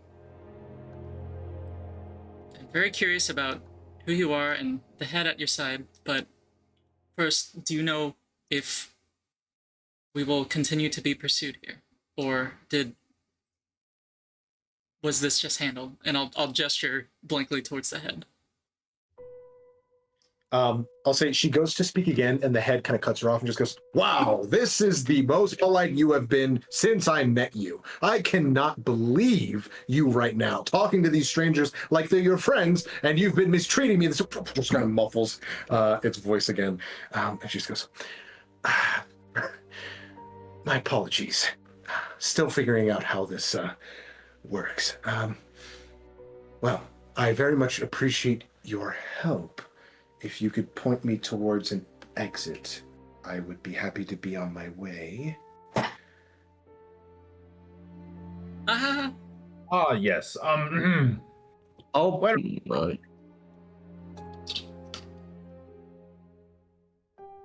I do not- Blandon will point, but he's not making eye contact with her.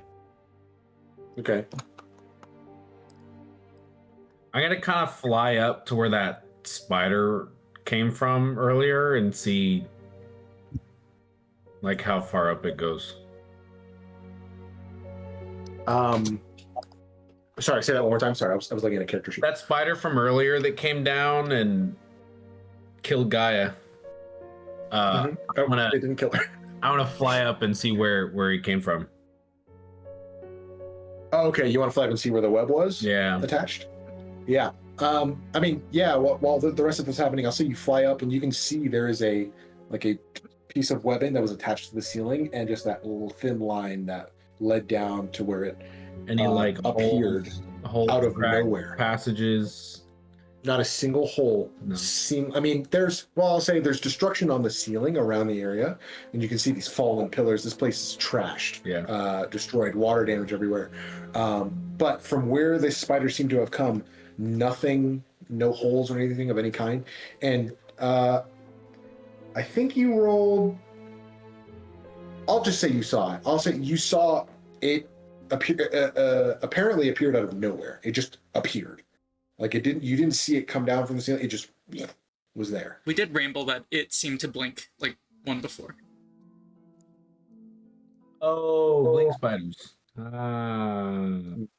Yeah, you had fought one previously. Yeah. But are any of you us responding as she says this? The muffled voice of this head still kind of.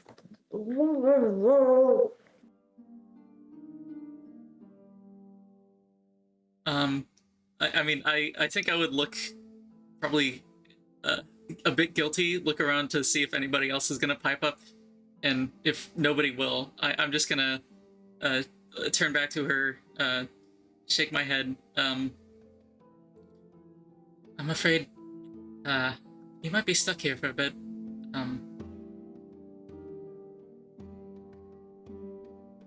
This was the only rift that we know of.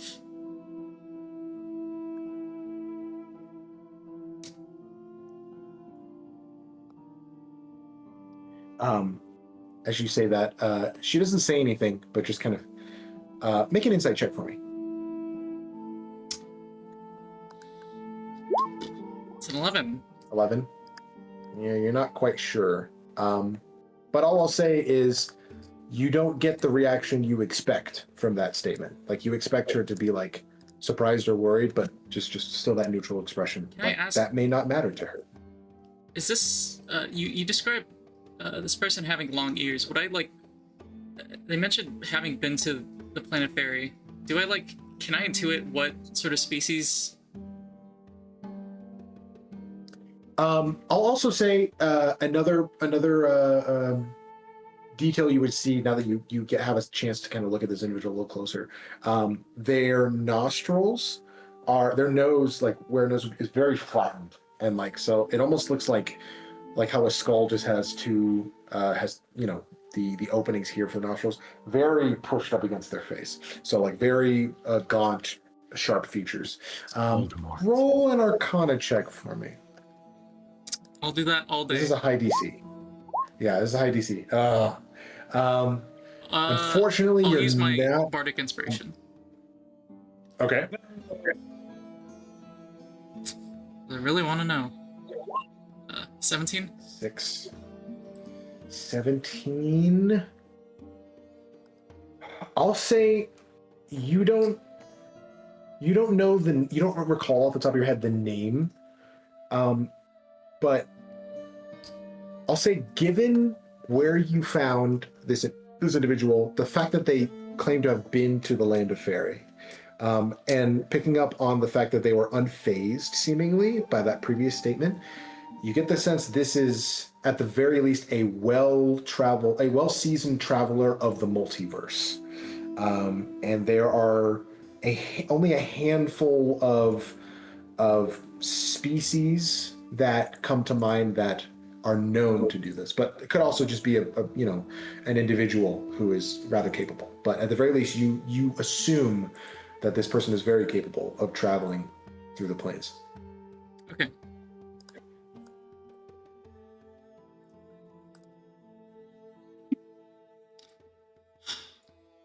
So,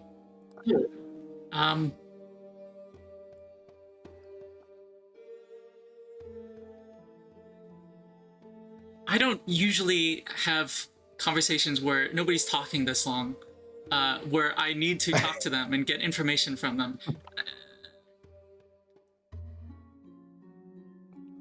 Maybe we could start with introductions. Who are you? As you ask that question, you watch as her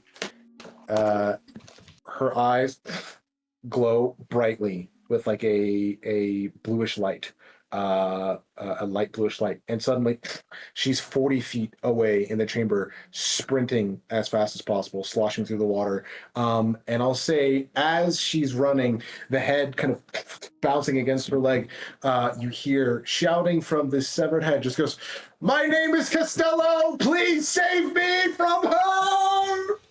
And that's what we're gonna call the session. Nice. He seems way more fun. Yeah, I like him. I want to save him. Dang it. What was that? This is not where I was expecting the session to go at all. That encounter we needed for level 6. I'll say, yeah, on your next long rest, you will be level 6. Absolutely. Let's go. We just gotta survive. But yes, that. I'm assuming that name rung a bell. Hopefully. Costello. Costello. It sounds very, maybe very not. familiar. Maybe not. Interesting. See, Is it supposed to? Well, I'll let y'all. Look at Unless you want me to tell you, I can tell looking through you. the notes. so You should know. You should know that name. Like everyone should know. Although you might have forgotten. It's okay. so I've got Is an this a idea. campaign one character? All I'll say is there's not only one NPC that y'all created. Was This it is the Costello? second. I thought the name was slightly different. Nope. This is one of the This is a Warforged? no. This is one of the heads in the Feywild that you guys talked to and got the prophecy from. No, it's not. No, No. Those were wrong. Yeah. Yeah. This is sorry. Cassandra. That This was is- that one's name. I was like, that's not the name. Yeah. No. This is the second NPC that you all created for this campaign. The Warforged? Oh my What the god. fuck? I didn't remember the. Well, I didn't know the. I don't even remember like at all. I forgot Yeah. it was a Warforged. I Been forgot a until while. just now. It's been a while. Oh Yeah. goodness. This is not how I thought we would interact with them. I don't. Did we give I don't them remember a because name? he's supposed to be a I don't know where he's supposed to be. A Like, what warlock do you- of some sort, I think. I think it was a warlock of.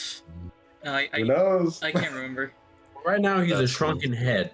So Not shrunken, just a detached head hanging from a chain. Right? yeah, sure. Reminds me of like Mhm. Prisoner of Azkaban in the Hey, buses. take it away. Yeah, those little heads. Yeah. That's the first thing I thought of. No, he was a full size, crafted head of metal, and seemingly arcane prowess. So It's Alphonse Eric. it is not Alphonse, although maybe a bit of a resemblance. At least the ability to operate without a head, but yeah. It seems like I know. Well, I know we had to call it because Daniel has to head out, right? Yeah. Yeah, I gotta go to bed soon. Yeah, it was late. We should go. But We gotta wrap presents in the morning. oh, gotcha, yeah. But I hope I adequately surprised you all. Yes. Dude, Was not the expecting Drider stick. Those are- I love it. I was not expecting any of that. The Drider, I mean, like, spider people didn't surprise me considering it's the not sky of webs, but I was just expecting a ton of spiders though. I was not expecting a Drider, so that was cool to me, and that was definitely terrifying. Especially when I rolled like an 18 and missed. I was like, "Oh, we gotta go! We gotta go now!" Like, I was like, I have like 2 or 3 first level spells, and I have an extra smite still. I was like, if I land a few smites on this guy, maybe we could take him down. I don't know. Nope, never mind. Time to leave. Yeah. Yeah, I mean, you saw and made quick work of the stranger who had a good chunk of hit points. Could have taken any of you out in one turn. when they took like, I mean, yeah, they took a lot of damage and we're still up until the end. Does everyone? I'm very pleasantly surprised that none of us died. It could have been bad. I mean, I was ready. Like if it happened, it happened. There were many moments. Yes. Dwight came in clutch. What came in clutch? Dwight. Dwight did. Oh Dwight? yeah. Oh yeah. Poor Dwight. Yeah, no, making that difficult terrain was absolutely saved one of your lives. Oh. He's a tool. That's okay. Yeah. There are many more. Don't call him a tool. He was very valuable, and he served admirably. He was a valuable tool. I mean, yeah, but still. Does everybody like their new character art? Oh my gosh. Yes. Except It's Daniel, actually kind of good. Like I'm. Daniel, I'm really sorry about Nico. I had nothing to do with What that are one. those? Are those my gauntlets? Yeah, I don't know. Did Spencer do that one? Hawking chair. Stephen Hawking chair. Stop. Who did Gaia's? That's funny. That was me. I was trying to do like lightning punches.